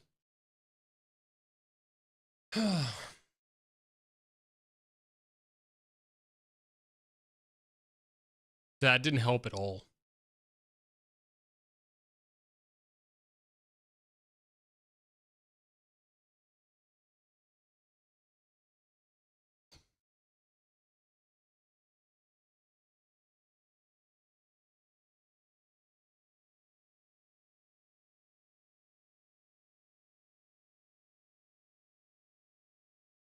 He's from Chile. So Europe. Yeah, they're not white. Piss glasses. Holy. Chills. Piss glasses. Absolute chills. Wait, if I go blue, are the handles piss? No, then why when I go piss, the handle's blue? That's wrong.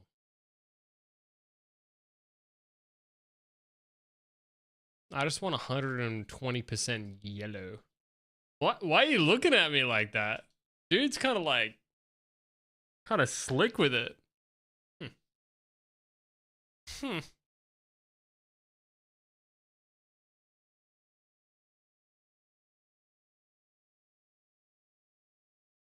Why do they all have that side smile? This guy looks like he's in the middle of shitting.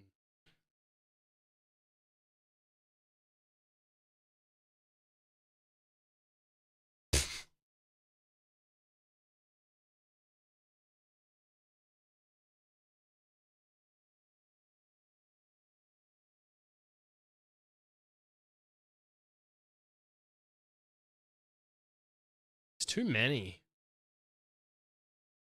I like these clear ones.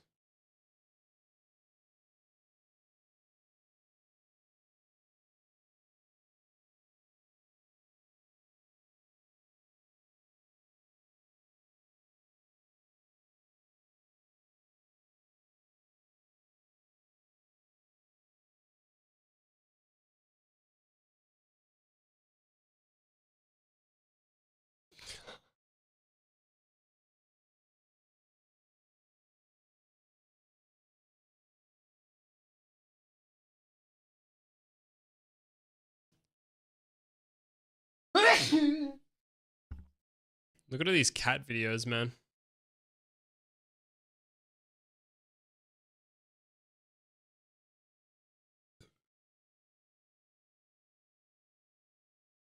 Are they vapes? Oh no, they're screwdrivers. Honey butter gator. What? YouTube's greatest chef just retired. Of course, I'm talking about the Outdoor Boys. After trying his bread with honey butter, it is clear that he can cook. That is unbelievable bread. It's perfect. But today, we're taking things a step further by trying the 10 most extreme dishes the Outdoor Boys have ever cooked. From spit roasted rabbit to a giant whole python, we're putting these together. They're like the squares for these. I got them from Bunnings today. This is gonna be my So, like, they're gonna go in, and I'm just gonna pop them in the holes. Because at the moment, it looks a bit messy. I'll keep the top line there because it'll be on stream, but the rest just looks so messy, and I'm not a fan of it. But should their recipes live on? Let's find out. We are starting off very hot with Luke literally cooking the biggest king crab legs I've ever seen. Look at these beasts. Ooh, a little herb butter on the side to go with that crab. That's gonna be good. I mean, it's the middle of winter. It's pitch black, cooking king crab directly over fire. This right here is what I call extreme Outdoor Boys cooking. So to go with it, he has one of those Japanese sodas. I used to love these things as a kid. That is a crazy combination. Oh, I am so full of crab and ramen noodles. Oh, it's so good. I think it's finally time we give this a shot. Even though Luke just Oh, used the legs, I figured we'd find out what would happen when you cook a whole king crab over fire. Whoa, Cleo, this is not for you. In the spirit of the Outdoor Boys, we are of course using the real deal. Let's see. Wait, did I just hear a cat? Come on. Did I just hear a cat? Pause. I figured, oh, Cleo, this is not for you. Cleo. In the spirit of the Outdoor Boys, we are of course using the real deal. Let's see if we can get this flint to work. Come on, baby. Don't tie me now. Yes. I give you fire. Ooh, hot. Let's get our cooking area set up. Kyle, pass me the crab. Oh, jeez. It's a sharp king crab. Let's get it on the grill. Next up, it's time for the herb butter, and we'll just let this heat up. Oh my God, We're, of you're course, such a pairing this simp. with his famous bread with honey butter. This smoke is intense. She heard With the bread. Made this bread I using picked up the exact container that has all the recipe, cat which, as treats you in it, guys and might she recall, immediately is got not up. an exact recipe. You just kind of eyeball it. Let's see if this is good. This right here is what I'm talking about. Some true Outdoor Boys cooking. And just like that, everything should be done. And we are left with an absolute feast. We have that beautiful king crab that will of course pair with that herby butter, a couple loaves of that beautiful warm fresh charred bread that you already know we're pairing with Luke's famous honey butter. Trust me when I tell you, this stuff is mind-blowing. Let's start with the crab. Oh boy. Dip in the herb butter and enjoy. Even though it's inside of a crab shell, it tastes like fire in a great way. It's almost like smoked on the inside. Yeah. It's so nice. Phenomenal. You wanna have a look It's what's time in the to box? move over to the holy grail, the one and only bread with honey butter. So I don't want to eat any other type of bread ever again. So strange. Unbelievable bread. It is preposterously good. What is this? It's like a marble soda drink. She doesn't know what to think. Fully went up my nose. Did yours go up your nose? Dude, it's She's so trying to lay good. down. Did yours go? No, mine Yeah. is perfect. It's very good, but it doesn't That is very compare to good. crab and bread with honey butter. With that, let's rank. I'm glad it's unanimous because straight up, that is the easiest S tier I've ever given out on this channel. It might be the best meal we've ever made. Let's move on. Woo! This one's gonna be intense. Okay, that is a fully sized snake. He is way too calm to be holding a snake like that. What is going on here? Look how close his fingers are to those fangs. Like a pro, nicely done. I do not know how he did that. That was way fun. I've wanted to do that for a while. All right, the blood pressure can come down. It's time to cook. If in doubt, deep fry it. Wise words. That looks slimy. To be honest, I'm starting to lose my appetite here. Okay, going from the flour to the egg, into the breadcrumbs. All right, and that's fry. starting to look pretty clean. Yeah, I think I burned those. Happens to the best of us, Luke. And Looks we're up. crunchy.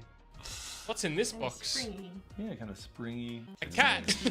Snake string cheese. He's not really selling me on this one, but either way, let's give it a shot. I don't usually get squeamish, but there's just something about this snake, man. It's a big old boy.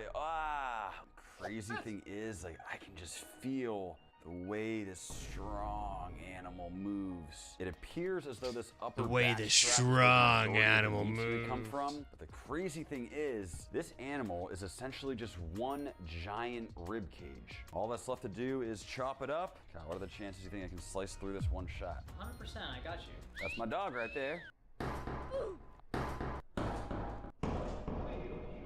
I just destroyed the cutting board. See, I used my right hand. I'm a lefty. The one time I say 100% chance, you don't even get close. I guess we'll just do this the old-fashioned way. I'm scratching the corner. She's going fucking nuts in Got here. a shrimpy amount of meat on the back strap and those ribs on the side. All right, I think I got the process down. But either way, we're left with some pretty nice little hunks of snake. Now, just like Luke, we'll hit it with a Creole rub. Should go perfect with the snake. Just getting that completely coated. Shaking off the excess, then into the egg, and then packing it into the panko. That should be perfect. And let's fry. The goal is a nice golden brown color. This actually looks perfect. Just like Luke, we're plating with a Chick-fil-A sauce dip. But man, he was not lying. This snake meat is very stringy. It really does feel like string cheese. Let's sauce up. Of course, we got that Chick-fil-A. Oh, Sophia, what are you good? I got a bone. I will say it tastes incredible with the sauce. The sauce is what makes it. The meat itself is surprisingly not terrible also. It tastes like dry, stringy chicken. I'm not gonna say I love this thing, but it's better than any other snake I've eaten before. That one thing I'm missing is the over-the-fire flavor.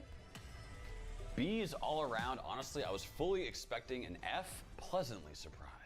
Next up, we got Luke. How's this truly going? out there in the wild. He's Just been literally outside and hunting it's foraging -3? his own food. This time, it's a bird called ptarmigan. Let's see what happens. So he spent the entire day hunting and fishing. That's what he's left with. Very interested to see how he cooks it. There we go. Got some clean blueberries. Okay, this is one of the first times I've been very skeptical with Luke here. It appears as though he's making a sauce out of blueberries with only 2 ingredients, blueberries and water. If this thing turns out good, I will be very shocked, though I will say I've learned to never doubt Luke. Somehow, everything this man makes ends up tasting delicious. Okay, finally time to cook. Looks like he's seasoning up the proteins and just cooking it over a flat top over the fire. Well, I didn't know whether I was going to get any ptarmigan or not today, so I brought some lamb steaks just in case. See, that right there is my kind of guy. He has some backup lamb porterhouses. It's gonna be a high protein meal and I'm not complaining. Pouring that glossy blueberry sauce over everything. Once again, there's just no way a blueberry sauce tastes good with literally only one ingredient being blueberries and a little bit of water. Let's try it first. Be free, Okay, so it little turns one. out it's basically impossible to source a ptarmigan, but we do have something nearly as extreme. This right here is a wild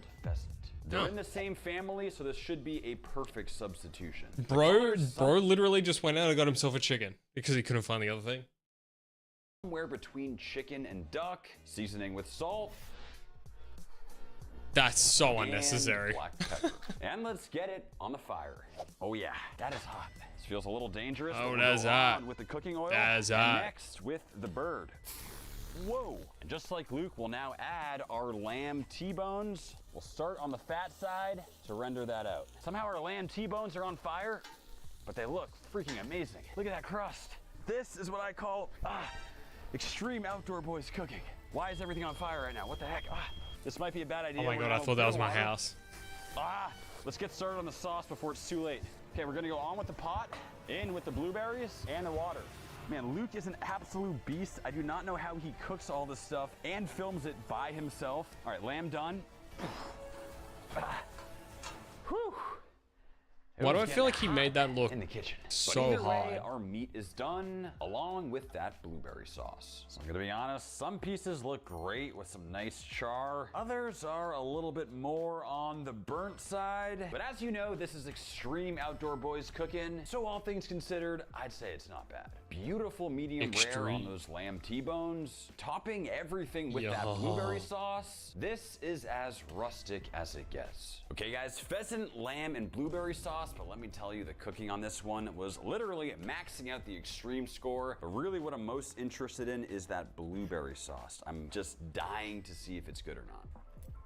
It reminds me of like cranberry sauce. That smokiness with the sweetness of the sauce is so nice. I love that fiery char flavor on there. This feels like caveman food, like what you're supposed to be eating. The lamb is also phenomenal. Like there's no X factor going on to it, but it's just simple food done right. It'll be interesting to see how we rank this thing.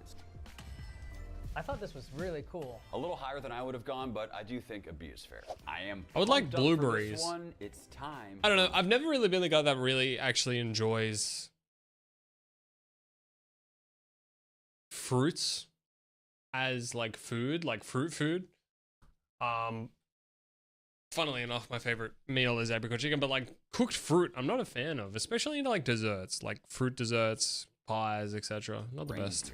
Looks like we got about 5 feet of snow and we're putting together a shelter. We're already starting off hot. Or should I say cold? Got some hot. reindeer sausage Damn here. hot. I don't know if I've ever tried reindeer. This should be interesting. Looks like we got some rice. Okay, looks like he's adding in the oil. Apple pie? the No, I don't reindeer even like apple sausages, pie. and a bunch of vegetables. Ooh, so he's actually adding It's more tikka of, masala it's not sauce. like the taste is bad reindeer per sausage se, it's the curry. texture. Only Luke would Like come the, up with a flavor combination like that. Okay, so Luke like made- once the sugars inside the apple or pear or whatever caramelize, I'm not a fan.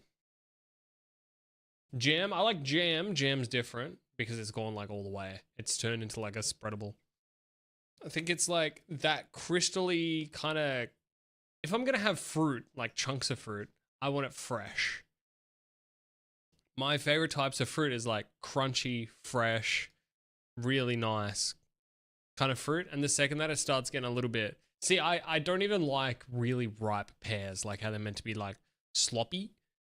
I like pears that you can cut with a knife into like cubes, pretty much.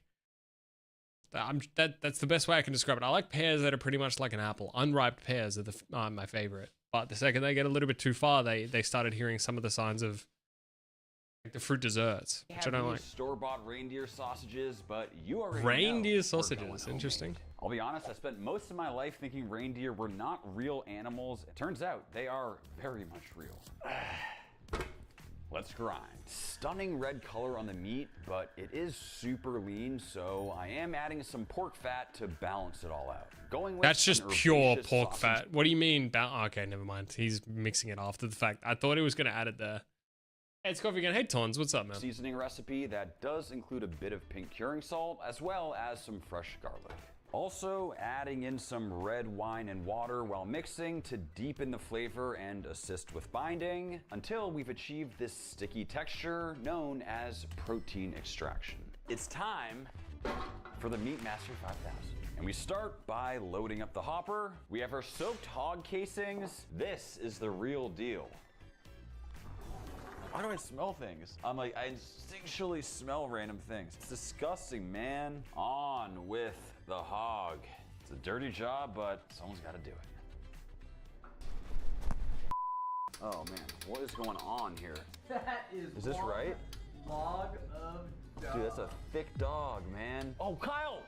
No! Oh! This is not right. Are you proud of this sausage right now? Kyle? Spot right here. I'm What is he doing? Bum, bum, bum. Okay, oh, all right, just keep it nice and slow, Kyle. YouTube comment of the day. I always wear little shorts when my dad's friends come over, but I'm not gay. There you go, guys. We've reached our flow state. If I had to read it, so do you. Ooh. Dude, that looks like a snake. I love streaming on YouTube Shorts. And we'll just twist Smile. off the sausages. Where's Mr. From Orange here, we'll Hat? get them into the hot water to cook.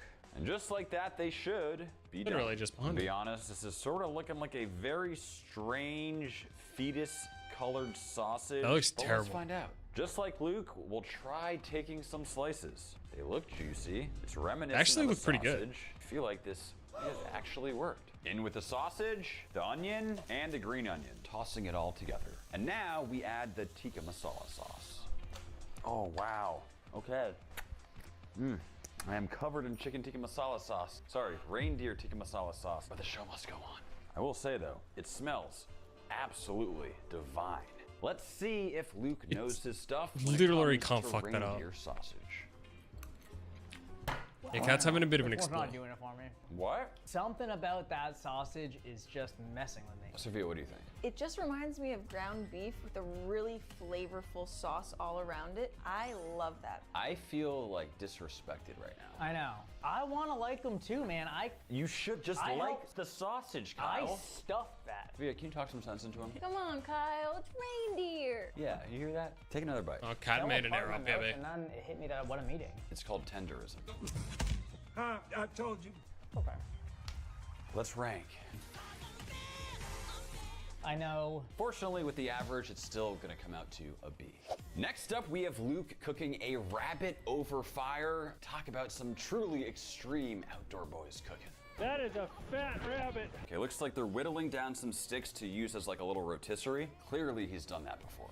It's hilarious how they're literally roasting those rabbits as if they're cooking marshmallows. Like, he's already cooking a couple rabbits, but of course, my man has to have the steak. I vacuum sealed some delicious steaks with a little bit of butter and rosemary. Interesting. So he essentially sous vide the steak in the water pot over the fire. Now just giving it a really nice sear. What they're left with is some beautiful looking steak. That rabbit cooked right over the fire, but they're not done yet. Pull out the chocolate caramel ganache brownies. I mean, there is nothing like that combination of steak, rabbit, and chocolate. What are we playing today? brownies. I played a little bit of Deadlock before. Getting a bit Now out we're of just my watching comfort zone video. with this one, because it all starts with the rabbit. I have never skewered a rabbit before. Is everything okay? Blacked out. They don't teach this one in school, but we're just going up through the head. Letting you know what fucking happens. My cat is a dumbass, right? An absolute fucking dickhead, dumb idiot. She shits only in each corner of the litter box, and then when she flicks shit onto it, like the sand or whatever, she keeps flicking her poo out of the box. And then she goes on the outside and then she gets frets because she can't cover up the smell of it and she just starts freaking out. She's like, I'm sorry. I don't know what to do. I'm sorry. I can't cover it. Help.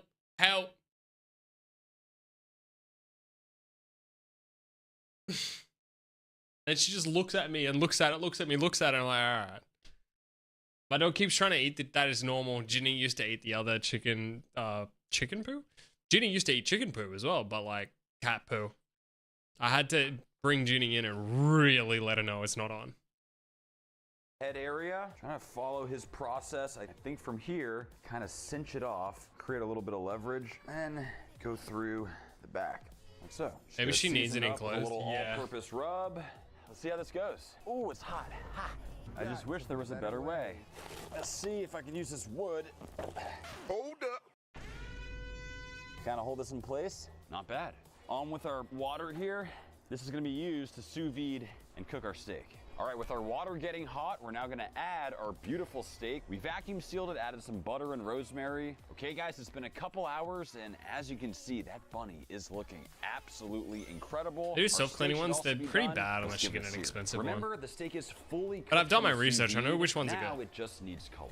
That crust is looking absolutely beautiful. And with that, both our steak and our rabbit should be good to go. I really would like to eat that rabbit. I'm an open fire bunny expert, but the color and texture of this skin looks fantastic. The meat looks very similar to chicken, but even if it doesn't taste good, we at least still have the steak as well as the steak looks a little brownie dry to make things right. Okay guys, slow roasted bunny over the fire. Oh no. What? I see a hair. Oh, come on, Sophia. Sophia, I just put it in my mouth. And it tastes delicious though. Well, I liked it more before Sophia said that. It tasted like crispy duck skin. Yes. The meat is so much more flavorful than, say, like a chicken. Let's move over to the steak. Tastes like a slightly overcooked steak. I wish the steak was just cooked directly over fire instead of sous vide. Unfortunately, I do think the cook style on that steak is gonna bring us down maybe 1 point, but overall, I'm still very happy. It's an interesting one to judge. Better than expected, worse than expected, as expected. This guy's a genius. Hey. Cook style on the bunny was just so unique, it added that depth of flavor. I think a B is fair. Probably the one I'm most excited about, believe it or not, it is time for squirrel. Wait, what happened to the brownie? Quite a bit of work. It looks like they did finally catch a squirrel. We've got 3 fat gray squirrels here. Just take a look at what They didn't eat the brownie, did they? After After quite a bit of somewhat graphic butchering, it's time to cook. Looks like we'll start by sauteing the onions, then in with that beautiful, extremely fresh squirrel meat, then adding the stock for the base of the stew. And that right there is a plate of freshly picked squirrel meat. Reincorporating the squirrel, adding in some flour. I have to say, it is looking like a lot of mushy, dark colored meat at this point. Starting to add some nice color with the vegetables here. I have to say I was skeptical based on the process, but that end result does look very tasty. All right, you guys ready to try some squirrel stew? That's sort of how I'm feeling right now. If there's one thing I've learned, it's that his wife is a trooper. That thumbs up. I mean, all things considered, it seems like his guests actually enjoyed this. Hey, I doubt it. Let's give it a shot. And it all starts. Squirrel stew is very interesting. Right, Bye-bye, Corvy. Class again tomorrow. Have a good night. Squirrel. Same to you, man. Have a good rest of your night. Leave some hairs on there for Kyle. What? Remove the tail. Just gonna quarter it up. They ask you how you are, you just have to say that you're fine when you're not really. And yes, I'm gonna go rinse this off right now. Just like Luke, we start with the oil and butter, and in with the onion. Oil now and we butter. Go in with the squirrel to brown it up. The hairs on there. Sophia, quiet down. That's for Kyle. All right. What? Shush. And we'll season it up. Going heavy on the black pepper to kind of cover up that hair flavor profile. I mean, say what you want, but that color is looking pretty good. Now we go in with the beef broth, and we'll let that simmer to get tender. Okay, it's been 45 minutes. I mean, it smells a little livery, but honestly not bad. You sure about that? We'll remove from You think you would eat the pan squirrel? and trying to remove It's making some me of that feel excess kinda fat. ill. I mean, it does kind of just remind me of like chicken thigh meat. Really not that much yield coming off that squirrel, but even still, we're left with some. There is pretty heaps of decent squirrel meat. left Now we go back in with on those the squirrel bones. meat. We'll add in the flour just to get that all thickened up. It's almost like a squirrel meat gravy at this point. A little more beef broth, the carrots, jalapeno, garlic, green beans, and bay leaves. In with the rosemary and sage, scallions and peppercorns, and we'll let it finish cooking. And we'll finally plate it up. I have to say, at least visually, this You know what? That looks really doesn't good. look half bad. What I've prepared for you today is a beautiful squirrel stew. See, we've eaten a lot of weird stuff on this channel. For some reason, squirrel is like a toughie. Squirrel's grossing me out more than a lot of other things. Well, I don't want to. The texture is a little weird. It's almost like braised beef. Almost like pork belly fattiness. And I think that made it way grosser than it could have been if it was lean. If I did not know that was squirrel and I didn't see the hair, I would probably be taking second and third and fourth and fifth bites. How do we rank this though? Because I mean, everything else was great. The potatoes were definitely not bad. There's just something about squirrel. You can't fuck up, yeah. See? I think everything else about the soup was great besides the meat. The meat itself grossed me out. Either way, what it means Aren't you is ranking the meat? Aren't they unfortunately ranking them? Oh no, they're ranking the whole meal. All right. No, I'm wrong. It says meal right out there. getting a D. Next up, believe it or not, Luke catch and cooks lionfish. Now, these things are poisonous extremely as dangerous. fuck. They have these crazy venomous spikes that pack a huge punch. Let's see how this unfolds. Time to get the lady views. Oh man. Ooh. You will never catch me doing that on cam.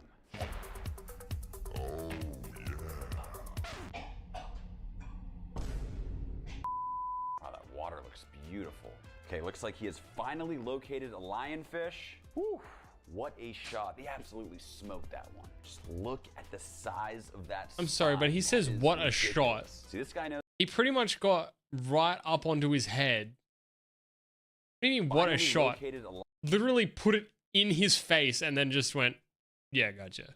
Lionfish. Whew, what a shot. He absolutely smoked that one. Just look at the size of that spine. I'm just a hater. That Never mind. is I'm a hater. ridiculous. I don't think I See, could do this it. guy knows exactly what he's doing when it comes to filleting this thing. We'll see how it goes for me. The fish goes into the flour, to the egg wash, then that panko coconut mixture. There's so much texture on that fish and shrimp. Now it looks like he's making some sort of mango salsa chutney situation here. Ooh, I have to say that looks incredible. I love that he didn't deep fry it, but you still have all that flavor on the outside. I just really hope I don't injure myself with the lionfish. Let's give it a shot. Handling with extreme care, but what we have in front of us is an absolutely picture-perfect lionfish. And take a look at those deadly spines. Of course, the key on this one is handling with absolute care. Oh. Ah, Kyle, pee on it. Dude, I don't even have to Go. Ah. I got you covered next time, too. Thanks. And now we fillet. Again, being The best extra bit. careful to stay away from those spikes, starting with a slice like so. Then just like they do it, using the tip of my knife, kind of just following down the backbone Spine, and nice. slicing through. Do one final slice Wow, here, good remove job. like so. That right there is an absolutely stunning fillet of lionfish.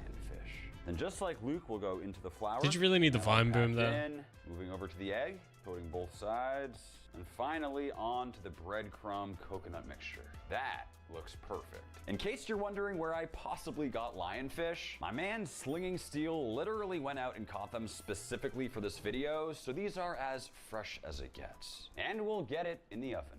In the meantime, we'll make his sauce, but I have to say, based on the ingredients, I am skeptical. Apparently, all it is this naked, mighty mango juice. And we're gonna reduce it in a pot till it becomes a wicked awesome mango sauce. Basically just cooked down into a glaze. That Time is to plate. too Silky high. glaze looks perfect. Quite possibly one of the most dangerous fish. Is it the most delicious? I'm most excited for this one. That right there might be one of the best fish I've ever had. It's so light and it's the perfect canvas for that coconut and that mango. My favorite part of it is actually the coconut outside. But I actually love the sauce. Think about how Yeah, did you simple see it was. how He's literally many just- there were, Frosty, when they were showing the video of him, like, his mate going out and catching it? There were so fucking many. Producing a drink, everything he makes is this perfect combination of efficiency with flavor.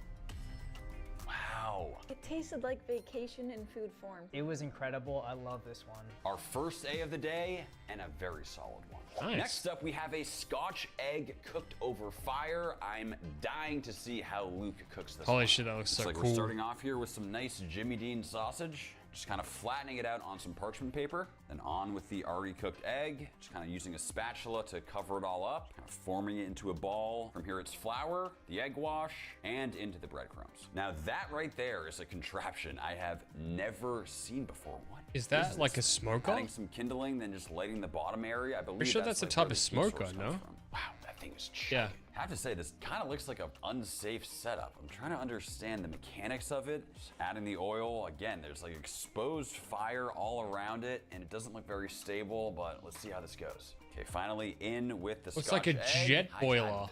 But I have to say, that end product is looking absolutely Holy shit, that's so beautifully cool. crispy. Probably gonna skip the part where you pour the oil down the top of that thing. Slicing into it, I mean, that looks absolutely picture perfect. I've never made one of these before. Looks bland. Much less cooked it outside. It looks just brown with egg. So there's only one thing left to do. Okay, so for this one, we of course bought the exact same They have no natural contraption that predators. Luke used. Interesting. It does look extremely complicated. Fortunately, it does come with directions, which we will not be using. You'd think Let's they get would. started on the Scotch. Because of, I mean, they've spec'd so heavily into defense, you would think somewhere along the lines they would have had someone that would have fucking ate them, like, en masse. Scotch eggs. Parchment paper down. We got our Jimmy Dean sausage. They just fully spec'd into laying out defense. A nice, even, flat layer. On with the soft-boiled egg. Now, very carefully covering and sealing it all up. With that, let's head outside and see if we can get this thing to work. So it looks like we have multiple levels here. There's like the bottom area here, which I think is where we add the wood. This is sort of the heating chamber. Then we have the top part here, which is where we actually cook the food. For the heat source, we are of course using apple wood, and we'll try to light. Come on, baby. What are these, like, pre-purchased sticks that you've got here, man? Just pick up some stuff around your house. One eternity later. It's not working. Laundry lint. Yeah, laundry lint, let's do it. Oh, here we go. Easy, see?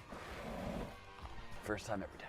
This thing is a little confusing. I do wish there was an instruction manual, but either way, we're just gonna try putting this thing over the top. Take Like out, that. take out the plug. It's a little hard to see the actual flame coming out the top. Oh yeah, but trust me, that is hot. I'm gonna be honest, this is feeling a little sketchy, but just adding on our pot here, and we'll throw in some oil. From here, it's into the Bro's flour, plug was next out. the egg wash, and the breadcrumbs Hey there, for what's a up? perfect little dragon egg. Okay, with it hot, we will now extremely carefully add in the Scotch egg. Now that is the color we're looking for. Slicing into it, this will always be one of my favorite cross sections. Let's see how it tastes. All right guys, Scottish yum. egg cooked over one of the most absurd cooking devices the world has ever seen. I Love it. So creamy from the egg yolk. I like it. Here we go. I just don't think I can eat too much of it because the sausage meat is really fatty and it's fried. It's like a bacon, egg, and cheese. Yeah. I do agree though, Kyle, it is quite rich. Like I can squeeze out the fat in there, but it's almost like a keto-friendly breakfast sandwich. I love it. Keto-friendly breakfast I get why you went a little bit sandwich. lower. It is very rich, but I think it absolutely Yum. deserves the A. Next up, we have the Outdoor Boys Catch and Cooking Catfish. This one should be crazy. Oh man, yeah, Paul, reel him in. Already got a bite. That is a pretty nice That's sized a catfish. big So it's catfish. finally time to break down the catfish. I have never done this before, so this is very much a learning experience. So making a slice over the top. Looks like he's literally just Skinning the peeling catfish. skin off. That is wild. Now just taking those fillets off, starting from the top, I've never seen this technique before. I mean, that is as fresh as it gets and a pretty nice looking fillet. Okay, this is absolutely mind-blowing. Whoa, Look at what's the guts, inside claws, this a catfish's fish. stomach. Starting by seasoning with salt and pepper, and now looks like he's assembling the dredging station. I think he's adding milk there to make like a wet batter. Now just going in with the catfish and fry. I have to say that looks absolutely phenomenal. Look at the color of all that breading. Beautiful, fresh caught fish and chips on the bank of a river. Okay, malt vinegar. Now I've heard people add that to fried fish. I've actually never tried it before, so I'm very excited to give it a shot. Somehow the food he makes just looks so freaking delicious. I don't know what it is. Let's give it a shot. It all starts with a real live catfish. These are some super interesting Dude, that shit fish. looks They kinda have these, giga like, hard old. spikes on the top and the sides. But the most That looks distinguishing feature rotten. is, of course, the cat whiskers over the front. If you look closely, they're kind of weird. So I have don't show me his never face. That's broken down turning a my catfish stomach. before. It looks like the first thing he does is kind of make a slit, just like so, over the top. A what? Just kind of separating the skin, not necessarily cutting through the actual fish. Then it looks like he uses pliers to literally just grab the skin. There's no way this works, but pull almost like he's unpeeling the catfish. It's not easy. You got to be kind of strong with it, but it surprisingly works. Exceptionally well. From here, we kind of just fillet from the top down, which I've also never done before. You've got the Feeling it tiniest backward, catfish in the bone. entire Haven't universe, always had man. the best experience with catfish. I only disappointed 3 million people with catfish. But when it's nice and fresh, it can still be very good. And we'll just separate like This is so. a really It entertaining really YouTube does video. have a perfect clean white color to it. Lightly hitting it with salt and black pepper. And time to fry. Into the wet batter for a thin coating, and Is that just finally veggie into oil? the oil. I mean, that looks absolutely fantastic. Plated next to some French fries. We might not be eating this on the side of a riverbank like Luke, but let's see if it tastes as good as he says. Okay, guys, everybody grab your beautiful fillet of fresh fried catfish. Throwing a little bit of that malt vinegar. I'm A going little heavy. I bit. love vinegar. I'll sauce you up. I'll go medium on yours. That outside is so crispy and the flavor is kind of sweet, and that fish is actually very clean tasting. Oh. Personally, I love the breading. It has a nice crispiness. It's also thick, but not too thick. However, I don't love the catfish flavor. It's all perfect aside from the fish for me. I actually don't like the breading, nor do I really like the catfish. Whoa, a Sadly, D. not our favorite, though I do think if we had extremely fresh catfish like he did, it might have been like a B or an A. Here You for knew what's this one next. was coming. The crocodile. Next up, we have Luke and the boys catch and cooking alligator. They're really out there in the swamps. Hold up. With these people, this guy does like meat rub. He does like meat rub content. He's called Max the Meat Guy. 8 mil subs. Wow. Looks like he's reeling in a massive fish right now. Ah, I see. So he actually caught him in the tail, which tells us that he like hooked him / gaffed him. I mean, that just looks like so much fun. Holy mackerel, that thing just fought like crazy. Looks like they've harvested so much meat, it doesn't get fresher than that. Let's see how he cooks it. Okay, so to cook, it looks like he's doing More this a few veggie different oil. ways, frying a few batches into like little gator nuggets. He also appears to be making a jambalaya. That is something I have never seen before with gator. We need to try that. Well, you know what this party needs? More nuggets. I mean, he does have a point. If you want to elevate a party, more nuggets doesn't hurt. I've got some My Ploy dipping sauce, which I'm probably the only one who want to do that. No, have no fear. Luke, I will absolutely be trying that as well. Guys, this is delicious. This is one of the tastiest things you can go out and shoot. We'll be the judge of that. And this right here is our beautiful gator tenderloin. And this one should be pretty simple. Now, just like Luke, we go into a pan to sear, developing some nice color on there and a light dusting of seasoning. And now we go in with the butter. Getting that all combined, it already smells insane. Now we'll go in with the exact same jambalaya mix he used. Full disclosure, I've never made jambalaya, much less gator jambalaya, so we'll have to see how this goes. Okay, it's almost done cooking, so I'll now throw in that seared gator, letting all those buttery flavors combine. While that comes together, we of course need to try his fried gator What nuggets. oil would you Shredded use? Gator nuggets go. I like to do baking and other stuff with olive oil. We have got veggie oil because we shop at the Asian grocer when we're like trying to get like veggie dumplings and stuff for us to eat. The veggie oil's alright. I'd probably, if I was going to deep fry it, just because the veggie oil is really cheap and olive oil is so expensive, I would probably deep fry in veggie oil just for money reasons. But like when I'm frying like fish, the veggie oil leaves a weird taste because it's so easy to burn. Into the oil. Hey P, what's up by the way? Perfectly golden brown. And let's assemble. Plating that steaming jambalaya next to a mountain of gator nuggets. Not gonna leave Luke hanging. We can't forget about his sauce. Thai sweet chili sauce. Sweet chili sauce. But when it comes to Luke and his food, I've just learned to trust the process. We have made it to gator. A lot going on here. I think I'm gonna start with the jambalaya. Wow. That alligator is really good. It's tender. You know, I think it might just be the first time that we didn't completely overcook it, because I'm right there with you. It tastes like perfectly tender and juicy chicken. Skip that sauce. It's just sweet chili sauce. A lot of people do say alligator tastes like chicken. Sweet chili sauce. We've never had that experience until now, actually. I did like the alligator, but the jambalaya aspect, it just kind of tastes like a seasoning packet, but I have high hopes for those nuggets. Let's see how it is. Wow, it's great on it. Unbelievable. I've said it once and I'll say it again. Luke is a culinary genius. Who would ever think to have that sauce accompanying gator nuggets? They kind of... Okay, I'm sorry, but did he just say who would have thought sweet chili sauce is good with deep fried nuggets? Of any variety of schmeat, that hits. I'm sorry. That's a weird comment. And it just shows his lack of knowledge. And his 8.8 million subs, I'm just saying right now, has made him not a common man anymore. He's out of touch. It's like saying, who would have thought tomato sauce? Good with nuggets. Okay, dude. Remind me of Chinese chicken fingers. It's great. Let's rank. S. B. B. Oh, she didn't like the rice dish. There it is, guys. A very solid way to end the video. An A for alligator. Thank you all so much. Crab was the only one that made it to S. Kind of weird. Sweet chili sauce kind of sucks. You don't like sweet chili sauce. Trust me, once you start saying sweet chili sauce, like, oh, dude, Corvy streaming? What? Very solid way to end the video. An A for alligator. Thank you all so much. Crab was the only one that made it to S. Kind of weird. Sure. Oh, this guy's a really good streamer. I cooked the Wagyu of every animal. I'm only going to be getting this right now, aren't I?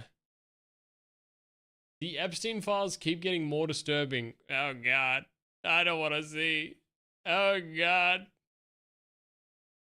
I've gained fat over the holidays. I kind of let go. I ate whatever I wanted, my workouts were off, and I didn't track anything. At first, I didn't notice much, but before I knew it, I was up 7 pounds. Oh my god. Anyway. I accidentally got addicted to Megabonk. People are still falling into the Megabonk trap in the big 2.6? Damn. Blue crabs don't?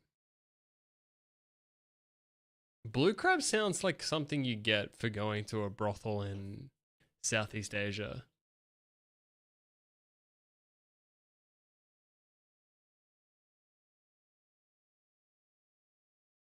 How much food can I grow in a year? Alright, let's look in. Oh, no way. It's giant. It's huge. Huh? After the last couple of years of pandemics and panic buying, I thought it would be a good idea to try and become this guy's got my haircut. self-sufficient. So I decided to start a vegetable I'm an innovator. garden. But how much food can I actually grow from this small garden? And would I save money doing so? What's this? Here we will explore true facts about the frog. Alright, we'll take a little bit of a detour. Frogs are not merely proof that French people will put anything into their mouths. They are also amphibians, which means that they're a bit wishy-washy on the whole evolution thing. Oh, that was pretty cool. Did you see that? It has a transparent eyelid. Good for sexy winking. The frog begins its life as water larvae that resemble gigantic sperms, which should make you appreciate how tiny our sperm is. If our sperm was that big, it would be uncomfortable for everyone. Think about it. Now stop thinking about it, you perv. Who's Z Frank? This is 12 years old.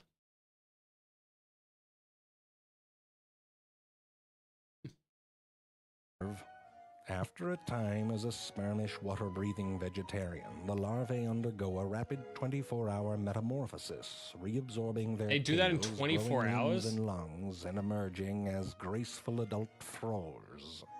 Although now an air breather, the frog still relies on its back up. permeable skin for oxygen. Why are we doing all and this keeps super its close skin up on moist frog? by A producing kitty, a mucus. gentleman.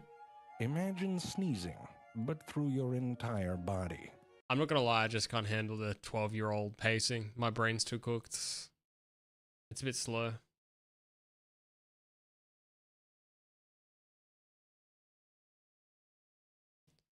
Josh Wiesman just did $1 food around the world.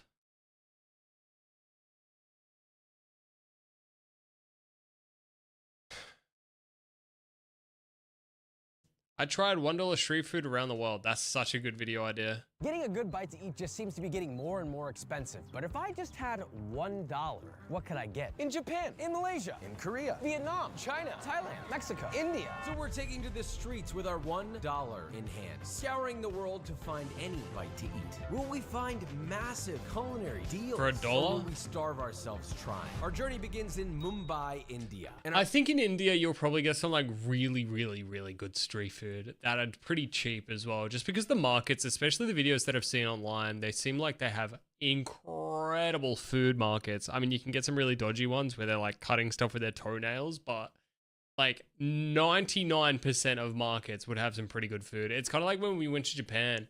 There was schmeat stalls everywhere. Schmeat street, meat street, street meat on the street. I loved it. That's probably what I spent the majority of my money on, was just like all the schmeat meat. our first stop is not only under $1, but also an extremely... Was there like a bug on that leaf? Sorry. Mumbai, India. Sorry, I was And just our talking first about how stop like is it could not be only dirty. under What is that? That a bug or a bit of caca? That's a bug. $1, but also an extremely unique eating experience. It's Fire pan. Which is not like a classical pan, but it's a pan that Fire, wants fire, to try. fire It's going to pan. light your mouth on fire, but then the pan, the coolness of it is going to help you digest everything. showing me around Mumbai's best $1 street food spots is my good friend, Chef Saransh. I can't even begin to explain how many ingredients were put into this, but I'll try. First, on a fresh betel leaf, the vendor adds a nut paste like sesame paste, pan masala, rose jam, which he rubs all up in there. That's more finger action than I think I've ever seen in my whole life. Shaved coconut, sweet masala, shaved nut, another sort of shaved nut, rose petal paste, and tutti frutti. He then folds it up, adds more shaved coconut. Oh, come on. How many things are we gonna add to this? Did he just put f***ing curing salt on that? What is that? Turns out it was more rose. Anyway, he gave it a light, which is likely edible camphor, and I opened wide. All right. That's something. That's something. Most people who were to see this online, they're like, oh, it's gonna burn your mouth. It immediately extinguishes when it goes in your mouth. So there's no like heat that you really sense at all. And it's just super astringent, like an unripe persimmon or grape skins. I feel like it would sucks burn all your the moisture out of like your mouth lip, and, like cleanses not your mouth. mouth. It's very almost Like I wish it minty, could like grow a fresh peppermint. gigantic and then you have all this veggies. sweetness. Yeah, all the veggies and herbs that we try and grow. I know we've just skipped that video that dude was gonna like grow stuff in his yard. I know we've just skipped it, but I can't grow anything, especially herbs. I suck at From the herbs. rose, the crunchiness from the coconut. It does kind of blow your palate out, but not in like a bad way, sort of like a cleansing way. It's like a mouth freshener. I was scared, but you know, sometimes there's good things on the other side of fear, and I'm glad I crossed the border of fear. I feel good. I'm ready to go on to the next. On the way to our next stop, we went down to the beach to cool off with a sweet treat, a black plum flavored popsicle. This was made fresh in front of my eyes. It was delicious, and it cost me a solid 70 cents. Now, when you think of a breakfast plate in America, you're probably thinking upwards of $10, maybe even more. What if I told you you could get all of this for 70 cents? You're gonna feel good after you. Oh, whoa. I giga skipped. And fried chilies. Cheers. In restaurants, this is what we call a perfect bite because it has multiple layers. The crunch, the chewiness, the little crack from the seeds, the burst of sugar, and then It really doesn't seem like much. Like, I can see why this is probably only 70 cents. of course, all the layering of flavors. It's spicy, it's sweet, it's a little salty, a little buttery. This is incredible. Like, I get the hype. When I go to new places, there are certain things that like a group of people will hype up. You know, like, oh, this is like the best, and it never lives up to the hype. This lives up to the hype. You have to try this. Oh, it altogether looks pretty nice. On Joshua's channel, raise your hands up, subscribe button right there. Yeah! Woo! Phenomenal. Onward. On to our next item in India, arguably one of the Is that most a bun? popular street snacks in the country, vada pav. Oh, that looks so good. Cannot come to Mumbai and not try vada pav. Mumbai is vada pav is Mumbai, and it's vada wow, is what I like to call it. You can have 3 of these babies in $1. Wow. 3 for $1. That looks so good for 3 for $1. That's ridiculous. The guy who was assembling it was moving at lightning pace, grabbing the bread, slicing it up, spreading the spreads on there, boom, boom, boom, boom, boom, adding the fried potato, and just hammering them out all day. Cheers. I have no idea how does McDonald's work in the city. You have this right here on the street. The first thing I notice is just the texture. The bread is so soft, so fluffy. It releases the air like the finest Tempur-Pedic pillow as you bite down into it. All and then right. it just This melts guy as you glazes chew. with his the words. potatoes soft, seasoned beautifully. Even just one of these is so filling. Unbelievable value. I would pay $1. I paid $5. I paid $10. For $1, you get something that isn't just good, it's craveable. I'm gonna be thinking about this when I go back home. We are moving on. That is a wrap on India. I gotta say, I had an unbelievable time here. I absolutely need to come back. I was only there for a very short period of time. We hit so many other great places, like incredible streets like I want to go to Pani India. Puri, Bombay sandwiches. And I had the greatest dosa I've ever eaten in my entire life at Bene. They were homies, they watched the channel, they let me get back in the kitchen to cook with them. India blew my mind. I'll be back. Now, although we have a lot of countries coming, we're headed back to our home country, the USA, to see if we can find anything for $1. And after many hours of research in New York, arguably one of the most prolific food cities in our country, we were shocked to find out that we could not find any American foods for $1 or less. But what about the classic $1 New York slice? Yeah. That would make me sick. What's that? I think maybe like the busyness of it and a little bit of like dirty on the street, but that food could make up for it. That is no longer $1. Although we did find a samosa for $1, but that's not really American food. It was okay. That's why they're $1. And there were other things that we found that Have you seen the street food? Yeah, I was saying that before. Like, you can see some of the vendors. I think a lot of them are decent. But if you go into like the more market streets, you see like people like cutting shit with their toenails, and you can get a little bit fucked up. But I guess that guy had like a little bit of a tour, so he's going. I heard like a restaurant guy with him. But there are definitely spots where it's clean, or at least clean to an extent. It depends on how like strong your stomach is, because I know that their food healthy like standards aren't really that high. But there's definitely some crazily weird ones, but there's some pretty good ones. I think Mumbai might be the better because it's already so touristy.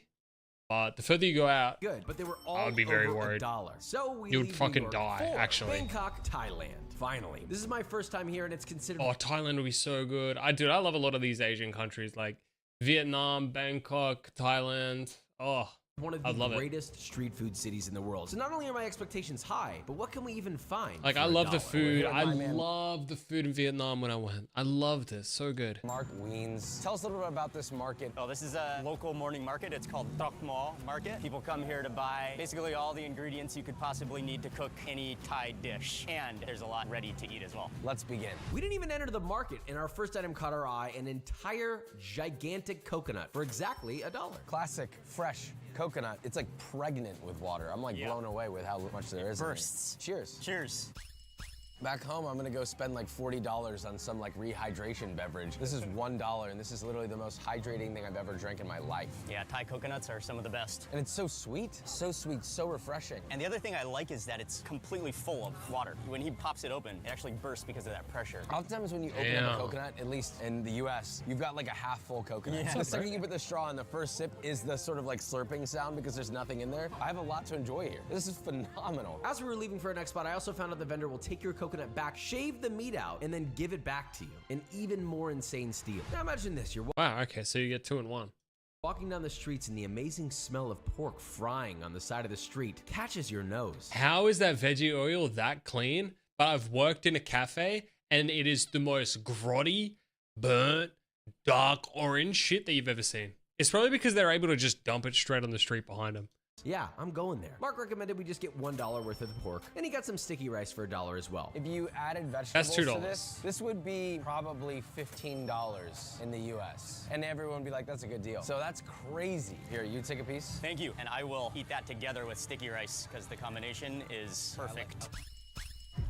So good. It's fatty, it's rich. Salt level Just seems perfect. normal The to me. seasoning on it is like unbelievable. But it's Just also that's like very normal. unadulterated pork flavor. I feel Just- like a lot of the it's times just with pork and rice. you I can don't- easily mask he's- the he's flavor. hyping this Whatever shit they're up. spicing That's this just with, pork they're and rice. marinating it with, is really highlighting the flavor of the pork. So it's porky, it's rich, it's meaty, but it just has like this intense like savory garlickiness. It's just like, What did you think this guy would look if he got rid of his chin strap? Do you think he would like lose his chiffon qualities? Because I feel like he's leaning heavily into franc. Makes you want to eat and eat and eat. It's addictive. I got nothing else to say. I love it. Our next up, I'll be honest, I wanna was shave. hesitant. Dozens of tiny baby shrimp laid I've tried these or something adjacent to them in Japan. So gross. frozen in time in a crispy disc. But Mark urged me to try it. And listen, I've always said, can't knock it till you try it. Oh my God. This is way better than I thought it was gonna be. It has this condensed shrimp flavor because all the shells and the heads are still on. But also at the same time, it's also quite mellow. Anyone who's had like a strong fermented shrimp dish, it's not like that at all. It's a very sweet, light, fresh shrimp taste. I really love that vinegariness from our sweet chili sauce. They call it namjim kai. It's actually like the Chili classic chicken juice. dipping sauce. It's sweet, it's a little bit sour, not really spicy, but there is some chili in it. This is honestly one of the best crispy little bites I've ever had. I could eat 100 of these. I probably wouldn't feel good after maybe 100, but really, really, really incredible. Out of all the things we've had so far, I would come to Thailand just to seek this out. Moving on. I just spotted this while we were walking and it just looks so good. Chive rice cake. Oh, you can smell the chive. Oh, that looks so good, actually. It's down the alley. Cheers. Whoa, I love Thailand. I love you. You can say arroy. Arroy? Delicious. Delicious. Arroy.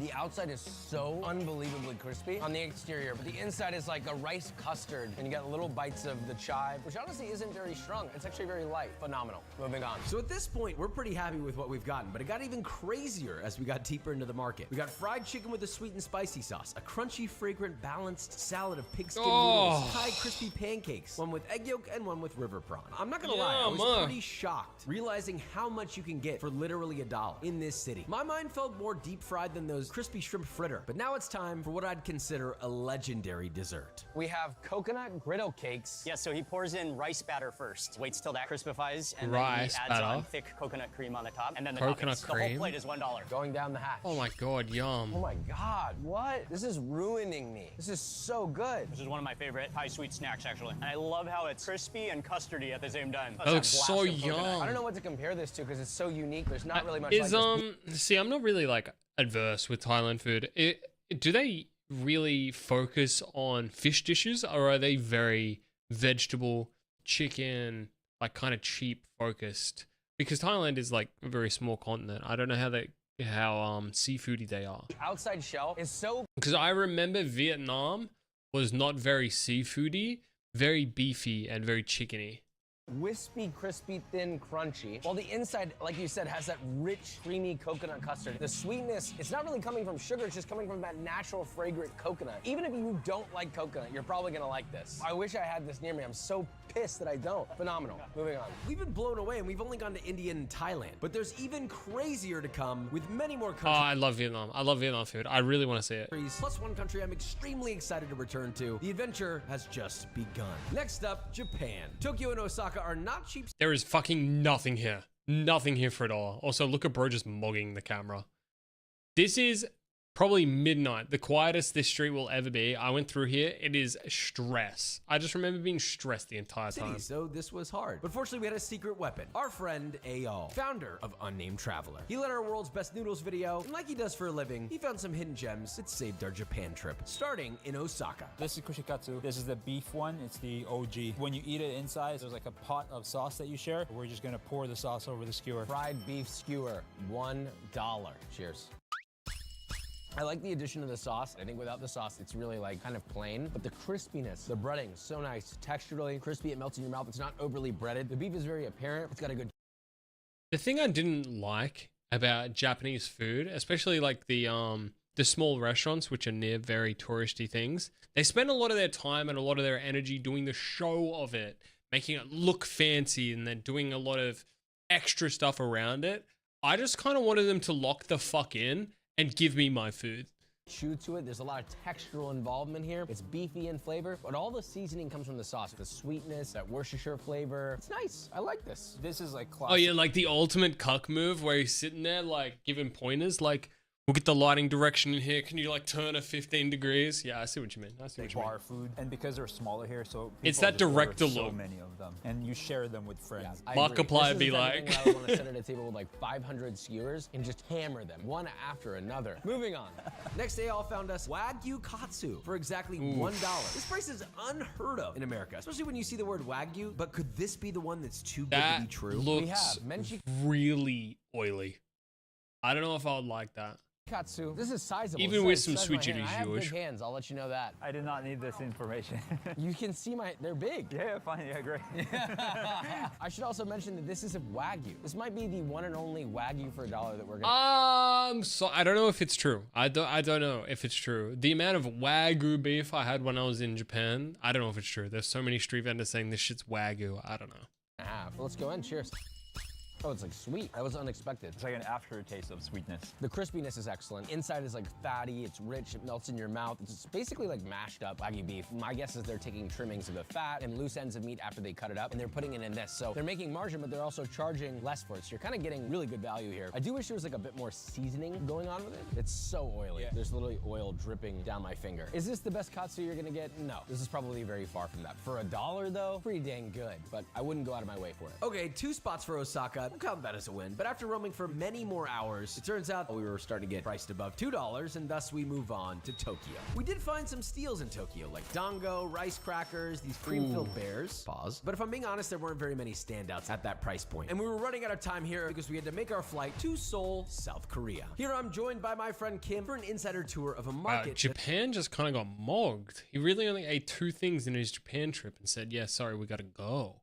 It's mostly for locals. Kim, can you tell us a little bit about this market in this neighborhood? This market is Mango Market. They're a really famous market in Seoul. It's really authentic.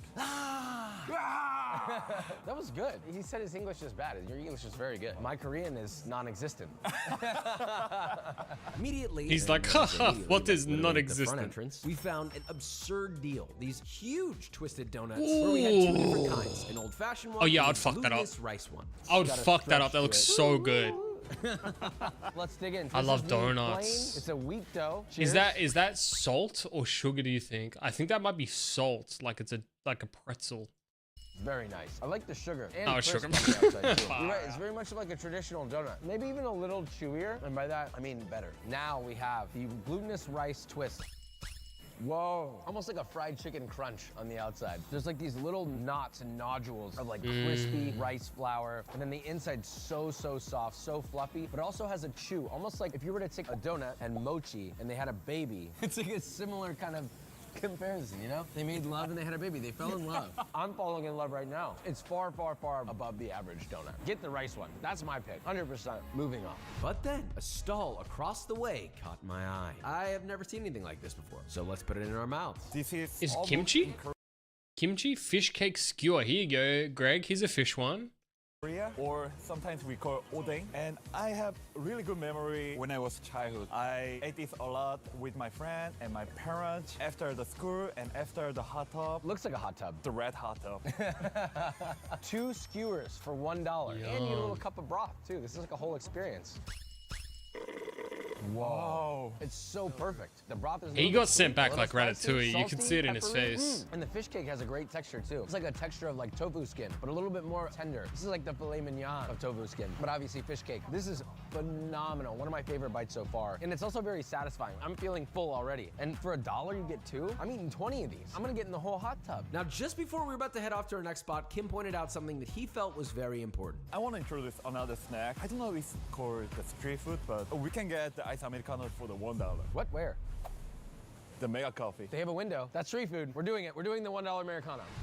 Right? I think we can call it the street food. Yeah, I think this counts. This Oh, one? wow. Oh. 2,000. Is 2,000 $1? It's a little over. Oh my God, inflation. I didn't expect that. It was $1. Inflation is occurring too quickly. Slow down the inflation, please. Exactly. All right, this doesn't count anymore, but at least it'll keep me going. 10. Raw dogging it like an iced tea is crazy. 10. We're back on track to our final bites in Korea. The worst thing is, that's how they would like their coffee. That would be so watery. That is like a shot of coffee spread over all that water. That would be so bad. Yeah, some hefty stuffed croquettes, both less than $1. The kimchi one was fine, but could the red bean be a sleeper? Sorry, what is your name? Victor. Or Vic. Vic, I think you need to try this. That is very good. It's actually crazy. First, never had a long black. I mean, I have, but that was like so watery. That looked so bad. The outside is soft and airy. Plus, don't forget they also do drip coffee. It's not rich like Australian coffee where we get it from like brewery. That is like drip coffee, which is already watery. And then you add extra water on it. Jesus. Smooth and almost creamy. A long black is, oh my God, I'm pausing so much. A long black is just like a shot of coffee and then filled to the brim with hot water. That's it. And the sweetness in the red bean is perfect. We're getting up there. We're coffee. We're climbing. And for $1, worth it. An amazing 24 hours in Korea. Kim, we're gonna miss you. But we have another special person waiting for us in Hanoi, Holy Vietnam. shit, It is Vietnam! Sunny from Best Ever Food Review Show. The vendor he was waiting with was hustling. Our first stop, we're at Soy Mae, and this is soy. It's a sticky rice dish. A little Is that hair? over $1 if you get the fried egg. So if you don't get the fried egg, it's basically $1 even. With this dish, soy is the base, and then you could add a number of different toppings. Pork floss, fried egg, pork patty, boiled peanuts, mung bean paste. They take the bean and they mash it. They basically compress it, and then for the soy, they're shaving mung bean. It's more like a mung brick. Yeah, it's a brick of mung bean. Cheers. Wow, the rice is so perfectly cooked, it's crazy. It's so perfectly chewy and al dente, and all the toppings go so well with it. I don't know about the old carpet, like asbestos on top. Just from an American perspective is that this is breakfast here. You're gonna find this before noon all over the streets of Hanoi. It makes sense as a breakfast too. You've got protein, you've got carbohydrates, you've got healthy fats. You're gonna feel good after you eat this bowl of rice. This is Watery coffee isn't the worst. Yeah, but it's not the best either. If you're looking for something that watered down, you may as well go grab a tea. phenomenal. I really like this one a lot. There have been certain places that we've gone to where $1 is more of like a little bit of a snack, like in Japan, right? For $1, you get like a stick of meat. But this, I'm gonna be fueled until at least like noon. So the $1 stretches very far in Vietnam so far. Moving on. We're seeing commentary. Oh yeah, the dollar. Look, like for a trip, Vietnam is so good. We were on the way to our next spot, and what do we see? Well, we saw a bunch of other cool things, like spotted fried bananas, which were whole ripe bananas smashed, battered, double fried, served hot. I mean, these were fantastic. 60 cents an order. I mean, ridiculous. But what about banh mi for under $1? Could it actually be good at the low, low price of 80 cents? In America, what, 15, maybe even $20? Oh no, I've had heaps of these. So fucking good. We had them when we went on our hike in Vietnam. We went up the mountains in Vietnam. When I was in year 6? Year 6? Yeah, we did an exchange and I was in, not year 6, year 6? Oh, I'm a fucking idiot. Year 10, sorry, year 6, Jesus. When I was in year 10, yeah, we hiked up mountain and like the guides would just give us heaps of these. There's beef jerky in it. It has fried potato and it has nem. Nem is fermented pork, and in fact, Oh, it's we never didn't have nem. been cooked, but it kind of ferments and cures, so you know it won't kill you. The end result is something that is very sweet and sour. I'm curious what you notice as being very different from banh mi in the U.S. because for me, when I look at the bread, they are very solid, thick, doughy, but here it's just pure crispiness. It's perfect for holding all these ingredients, and it kind of wraps around the ingredients perfectly. Yeah, it's also very airy. It's almost like it's just gonna float away. Cheers. The Vietnamese really love sweet food. What's really sweet is this right here. This is the beef jerky. If you try this alone, you'll taste really where that sweetness is coming from. Oh, wow. It's literally like candied beef jerky. Is this Sunny? Is this him? Oh, is the guy with the bandana Sonny? Turkey. You don't even really taste the beef. It is so I've never seen this guy before. blindingly sweet. You could give this out on Halloween in Vietnam, and kids would be very happy. So that aside, though, love the texture of the nem. They're still a little crispy in mine, and they have this great, just like bouncy chew. There are many banh mi in Vietnam that are a little over $1. I had one yesterday, and I actually do like this one just slightly more. Even though the sweetness is a bit much for me, the potato does help diffuse that sweetness. Moving on. Hanoi feels too good to be true, but off in the distance, I smelled something smoky. Could something be on fire, or could it be delicious charcoal grilled pork? We got skewers. This is a pork skewer. It's grilled over charcoal beautifully. Nice little charred bits on it. I love their setup. I saw it yesterday and I wanted to try it real bad. Ah! We can edit around that, I believe. 40 cents a skewer, so you can have 2 for 80. It's kind of a deal. You can also have this in a banh mi bread for about $1, Banh mi. which is pretty badass. Cheers. Yum. Oh, that's good. I love that. Anytime you're in Hanoi, follow the smoke. Something good is going to be at that smoke. People all over the streets here, they're grilling up, they're using charcoal, they're making meat. And on top, you might notice inside the flavors, there's whole spices and there's sugar and fish sauce inside. So it makes it super umami and a little bit sweet. It's kind of a theme throughout the day, whether it's something for dessert or not. They put a lot of sugar into a lot of the different meats here in Vietnam. The sugar grants They it a love little their extra sugar, char, apparently, because yeah. The sugar generally heats up much more quickly, it caramelizes, and then it burns a little bit. And a lot of people, they think, oh, well, burnt food is not good. No, no, no. That nice char, that burnt sugar, is helping carry over some of that smoke from the burnt charcoal sugar into this meat. slaps. A delicious pork skewer. You can eat many of them, have them in a banh mi, many options. On to the next item. Vietnam's dollar street food hit every box, from breakfast to on-the-go skewers to sandwiches, but can they hit it with dessert? Apparently these little fried bean donuts are so popular and cheap, just 20 cents each. Many vendors are copying the OG inventors, even setting up in front of the original shop. You know, there's a certain level of disrespect I respect. This is almost too much disrespect. That said, we went to the OGs. It was the perfect final bite in Vietnam. That rounds it out. Sonny, thank you so much. Wouldn't have been able to do this without you. We love you. Thank you, Vietnam. We're moving on. I wish I had more time in Vietnam, but I'm even more excited to see what the final 3 countries have in store. So we're moving on Toronto to would be cool. Malaysia, home to one of the most I don't know about unique food Malaysia. cultures in Hopefully Malaysia have more fish dishes. Like Greg said it before, like there's a lot of really cheap cuts of meat, but there's not like heaps of fish dishes. Maybe like fish is more of an expensive protein than I thought it was going to be.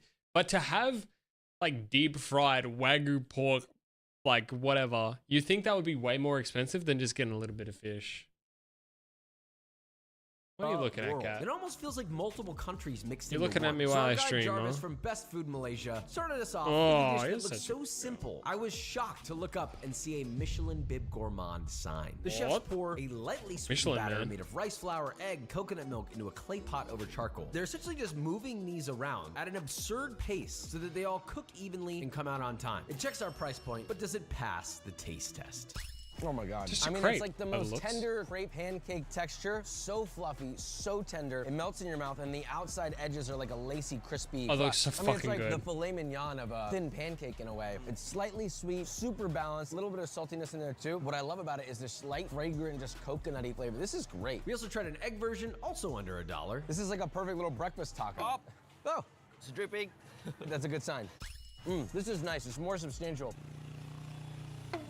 How is that even possible? We could be on a roof and there would be a moped flying by. This one is nice if you want to have like a heartier breakfast, but both are excellent, absolutely incredible. Moving on. Flashback to shaved ice on the beach in India. Can this icy Malaysian treat with coconut milk and noodles actually compete? Why Shockingly, they pretty splash good. so much? Although, I know what locals might say, oh, you gotta have the vermicelli. I was not a huge fan of the texture, but everything else was delicious. Not quite as good as the famous Michelin Bib Gourmand rated Nonya sweets. The best was the glutinous rice dyed blue with pea flours topped with sweetened coconut. I Ooh, can that eat looks about so 50 nice. It of looks these. fresh. But I don't know if really that's wanna just the focus blue on though. The next dish. I have never seen anything like it. So this is putu mayong, where it's very local food from our Indian community, where it's rice flour, come with some coconut and then 2 kinds of brown sugar, and then mix up everything. For this one, the rice flour, it's pandan flavor. That's why it's green. It's incredible. I mean, they make this like rice flour dough that they put into a press and they push it. I even got a chance to try it and it was a lot harder than it looked. I thought, oh, I can do this easy. Well, I tried and I failed, and then I failed again, and then I failed again, and then I got one. Yeah. I got one. I was surprised. And then they threw it away and started over, but here it is. Cheers. Nice, that looks I fun. love that. The aroma's insane. I want a little more. You guys love coconut. Absolutely. I get it. Me too. Wow. Every bite is a little different. It's like hitting every taste receptor. You're getting a little bit of salty from This the guy, darker brown sugar, after watching this whole video, this guy light brown sugar, and waffles just about such a food. great I mean, that's his fragrance job, from the man. coconut. And you can kind of choose your own adventure. How many calories is it? You know what? I'm saying that, but I'm seeing him fly to like 15 different countries all in one go. These meals are so spread out. So like a lot of his descriptors seem very similar, but for him, these are like weeks apart. 4? 5? It's like one of those things that tastes familiar, but you're not gonna get anything like this anywhere but here. Before we left, we had to try these 50-cent noodles. They were stir-fried in a massive wok, shockingly amazing flavor for the value. Next up, a city that every time I visit feels like seeing a close friend you haven't seen in a while. Mexico City. Last time I was here, I ate over 40 tacos in 24 hours. And let me tell you something, I didn't have a single bad bite. Talk about not missing. Yeah, Mexico City, they don't miss. Now, while $1 street food is a bit different, I'm feeling Mexico City will impress, especially since we're back with Gabby, the greatest food tour guide in the city, but also a close friend of mine. And like magic, the first bite literally. Am I cooked if I don't think Mexico will have good food? Came right directly to me, which let's do more of that. Oh, God, I love Mexico City. It's food everywhere. I can't stop eating. They just keep bringing it to me. Gabby's off grabbing something. I should be clear. It's $1.20 for 3 churros. She's just walking around in this random flower market, just selling churros. Delicioso. Oh my God, dude. This is actually insane. They're so perfectly crisp. The inside is so moist. It's not overcooked. The inside is almost custardy, which is hallmark of a great churro. But also, the seasoning on the dough is proper. They've got sweetness. They've got a little saltiness to amplify the flavor. There's no acrid oil flavors. It melts in your mouth. It's not too chewy. It's sweet. The only thing that would make this better is if they were hot. And honestly, I'm not even missing it. This is crazy. And it's on the go. That's an easy win. On to the next. Later that night, we I don't think I would like churros that aren't hot. I love churros so good, and they looked really, really amazing. I just think I would prefer them warm, like fresh. Guisado, more specifically stewed meat tacos. Ooh, actually, they do look really. In there and catching with the fucking tortilla. He's like. These tacos were only 65 cents each, and they're not skimpy, okay? They're filled to the pretty brim. good. Now, the next one was a bit of an accidental find. The biggest pastries I've ever seen in my life for only 92 cents each. And listen, a lot of people don't know this, but Mexico's bread and pastry game is on a... Oh, come on.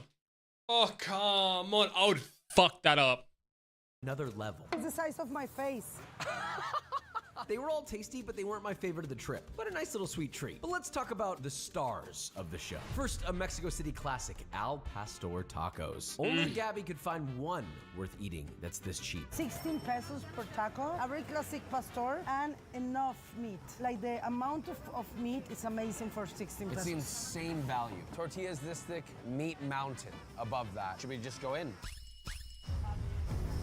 God. It's amazing taco. You're really hitting it with the bangers today. It's perfectly seasoned, beautifully fatty. I hate when you get an al pastor. I take everything I said back. It's not. It's Mexico, it has actually got really good food. Throughout. It's seasoned perfectly with salt. Very, very flavorful. And that looks so good. I'm actually getting hungry watching this. Great texture. I could easily eat 100 of these, no problem. And guess what? It'd be $100. I mean, that's a good deal. This is a beautiful example of $1 street food. Moving on. We're at La Rosa de Oro, the Golden Rose. So this is a very classic taco place. The Golden Rose. 1957, and it's very deep into the Guerrero neighborhood, which is a very old working class. We're here because of my friend George. He's a food storyteller of Mexico City. We just wanted you to have very classic suadero with one of the most spicy salsas in the city. They look beautiful, they're small, but yet they're full of meat, which I love. Everywhere we've gone, they're very generous about the meat, even if it's sub $1 and it's spicy.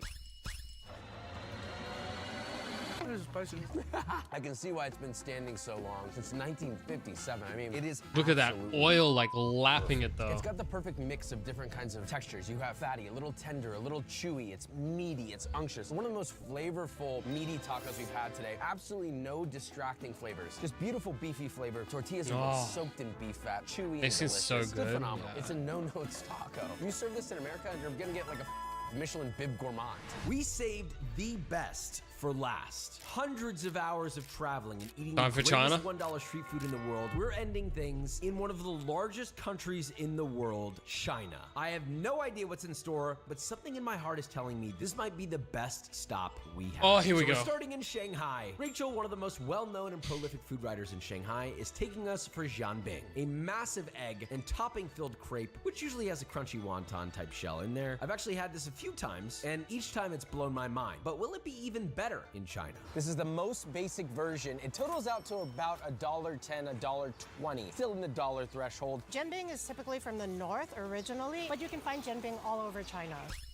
So they put two kinds of sauces in this one. One is like a tianmianjiang, which is made by like fermented bean paste, and a spicy sauce. It's not too spicy at all. It's actually a really nice sort of building warmth to it. You had pointed out earlier, they're like, oh, well, they have this more expensive one with all this stuff and all these toppings, and I'm sure it's good, but I think what I love about this is how good it is at being simple, and it delivers on exactly what it should be in the sense of it hits everything you want. You got a multitude of textures, you have incredible flavor. It's kind of all you need. Dude, I'm getting so hungry. I love it. China's starting off strong. Next up, scallion pancakes made in a style I've never seen before. Fried and then baked right in this little street cart. It's crispy, flaky, fatty. Easily the best scallion pancake I've ever had. But now we leave Shanghai for Chengdu, home of what we call Sichuan style food. And our guide Harry, Sichuan sauce, baby, is starting us off with breakfast. But not just any breakfast. A Sichuan peppercorn laced breakfast called guokui. We have two different ones, right? This one is the baked version, just baked. What's inside of it? A simple brown sugar filling. The second version, they stuff it with pork or beef. They roll it up super, super tight, roll it out, and then they pan fry it, shallow fry it till crispy, and Holy then finish shit, it in that's an oven. perfect.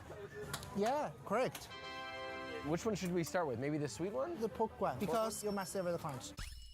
That is unbelievable. I'm tasting fresh peppercorn. That's the first flavor you get. It's almost like citrusy, lemony, and then you taste that flavorful, meaty pork. That's the mark of the flavor. If you cannot taste very fresh peppercorn, it means it's no good. But what I love about the inside is like more tender than a croissant, yet it has the layers of a croissant. The outside is like super crispy, crunchy, Love almost it. like a really, Love really it. thin cracker. And then on the inside, it like We pretty melts much in just your spent mouth. like It's 2 fragrant. hours It is watching kinda better than the scallion food pancake we videos. had, if I'm being flat out honest. Worth Should we jump to it. the brown sugar?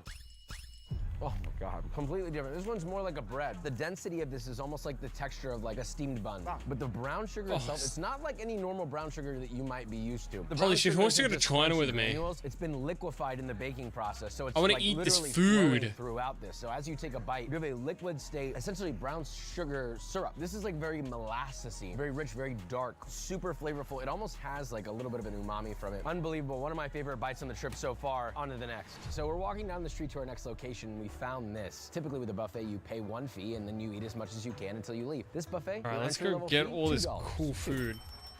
I wish that fit our $1 rule because we would beat out every other place. Anyway, pretty incredible. That just goes to show how far the dollar stretches here in Chengdu, China. On to the next. But hang on, I did find out that if you are under the age of 4, like my son, or over the age of 85, this buffet is half price. So it does become all you can eat for $1. That really boggles. If you're under 4 and over 85, you eat for $1. My mind. I can't think of anywhere on earth that has this kind of value. Certainly not back home for me. Now our final stop is unlike anything I've ever seen in my entire life. I don't just mean the food. I mean the situation, the environment, how we found the food. This isn't a restaurant. This isn't something you're gonna find on Yelp. This is a random security guard out. I think it's all you can eat asterisk. Because if they say all you can eat, but Corvy comes in, they're going to charge me money because I will be there and I will smash that shit. Outside of a normal old apartment complex, making some of the greatest noodle and dumpling dishes I've ever had. And this is probably only one example of maybe hundreds or... I remember so much, there was like a little stall just like that near our apartment in Vietnam on like the second week that we're there. And he sold these mango smoothies and oh my God, they're the best mango smoothies. I actually spent so much money on mango smoothies that I had to go to the greater... not Greater Union, the Golden Union or whatever to get like a money transfer from my parents. Thousands across the country of China. Because I spent too much money on mango smoothies. Dumplings, rich, crisp, seasoned perfectly. Next up, chao shu, similar to the dumplings, but much lighter, floating in a super fragrant, spicy Sichuan peppercorn scented broth. And finally, the beef noodles. Unbelievably tender, fatty beef. Again, perfectly seasoned, a little spicy, and just unbelievably fragrant. Sam, you guys seen Spirited Away? That'll be me and Absky eating at that takeaway. This place blew my mind. This place is a perfect example of what this video is all about. Sometimes the greatest food in the world is in the most unexpected places. I want to give a little peer behind the curtain for who made this possible. I want to say thank you to Ayal, travel expert, legend. He was the one who guided us around the world to find these places in random remote parts of Asia. This is not an easy task. I appreciate it, man. It was such a wonderful experience, and I encourage you to do the same as much as you can. Respect the people that host you when you travel, and you're gonna learn and experience amazing, amazing things. So he does this type of stuff privately for people, and we were lucky enough to have him help us do this entire thing. He also wants other people to experience this. So if this is something you care about, he's made guides that are similar to what we've done today that you can go and follow, you can go and find if you want to find them. The link's in the description for that. But I have one last thing to say. We flew around the entire circumference of the Earth to film this one video. I'd be lying if I said this was easy. Having to leave family at a time of need, sleepless nights on the road for weeks on end, rushing and barely making planes, trains, taxis, and yet bringing this trip to a close was not easy. Yes, the food was world class, but this told a much greater story to me. It wasn't the insane value of the food we ate that blew me away. It was the hospitality we received. I had my own nerves and concerns about seeing this many random people I've never met in places I've never been, and they accepted us with open arms. Every single person, whether they were on camera or not, sat down with us, ate with us, and it reminded me that everyone across the world, no matter how different the cultures happen to be, are human beings that are just like us. They work hard, they search to find something delicious to eat, and maybe cook a little bit too. We walked away with something I would call priceless. Amazing. That was a great video. And that's going to be the end of the stream. Thanks for watching, guys. Hopefully you enjoyed. Oh, man. I really want to go eating and traveling now. I'm going to go get some Weet-Bix and head to bed, ready for work tomorrow. Thank you all for watching and hanging out with me tonight. It genuinely means a lot. I'll see you guys next time. Stay safe. Don't do anything stupid. My name's Corvy. Have a good night, morning, or whatever. And I'll see you next time. Bye, everybody.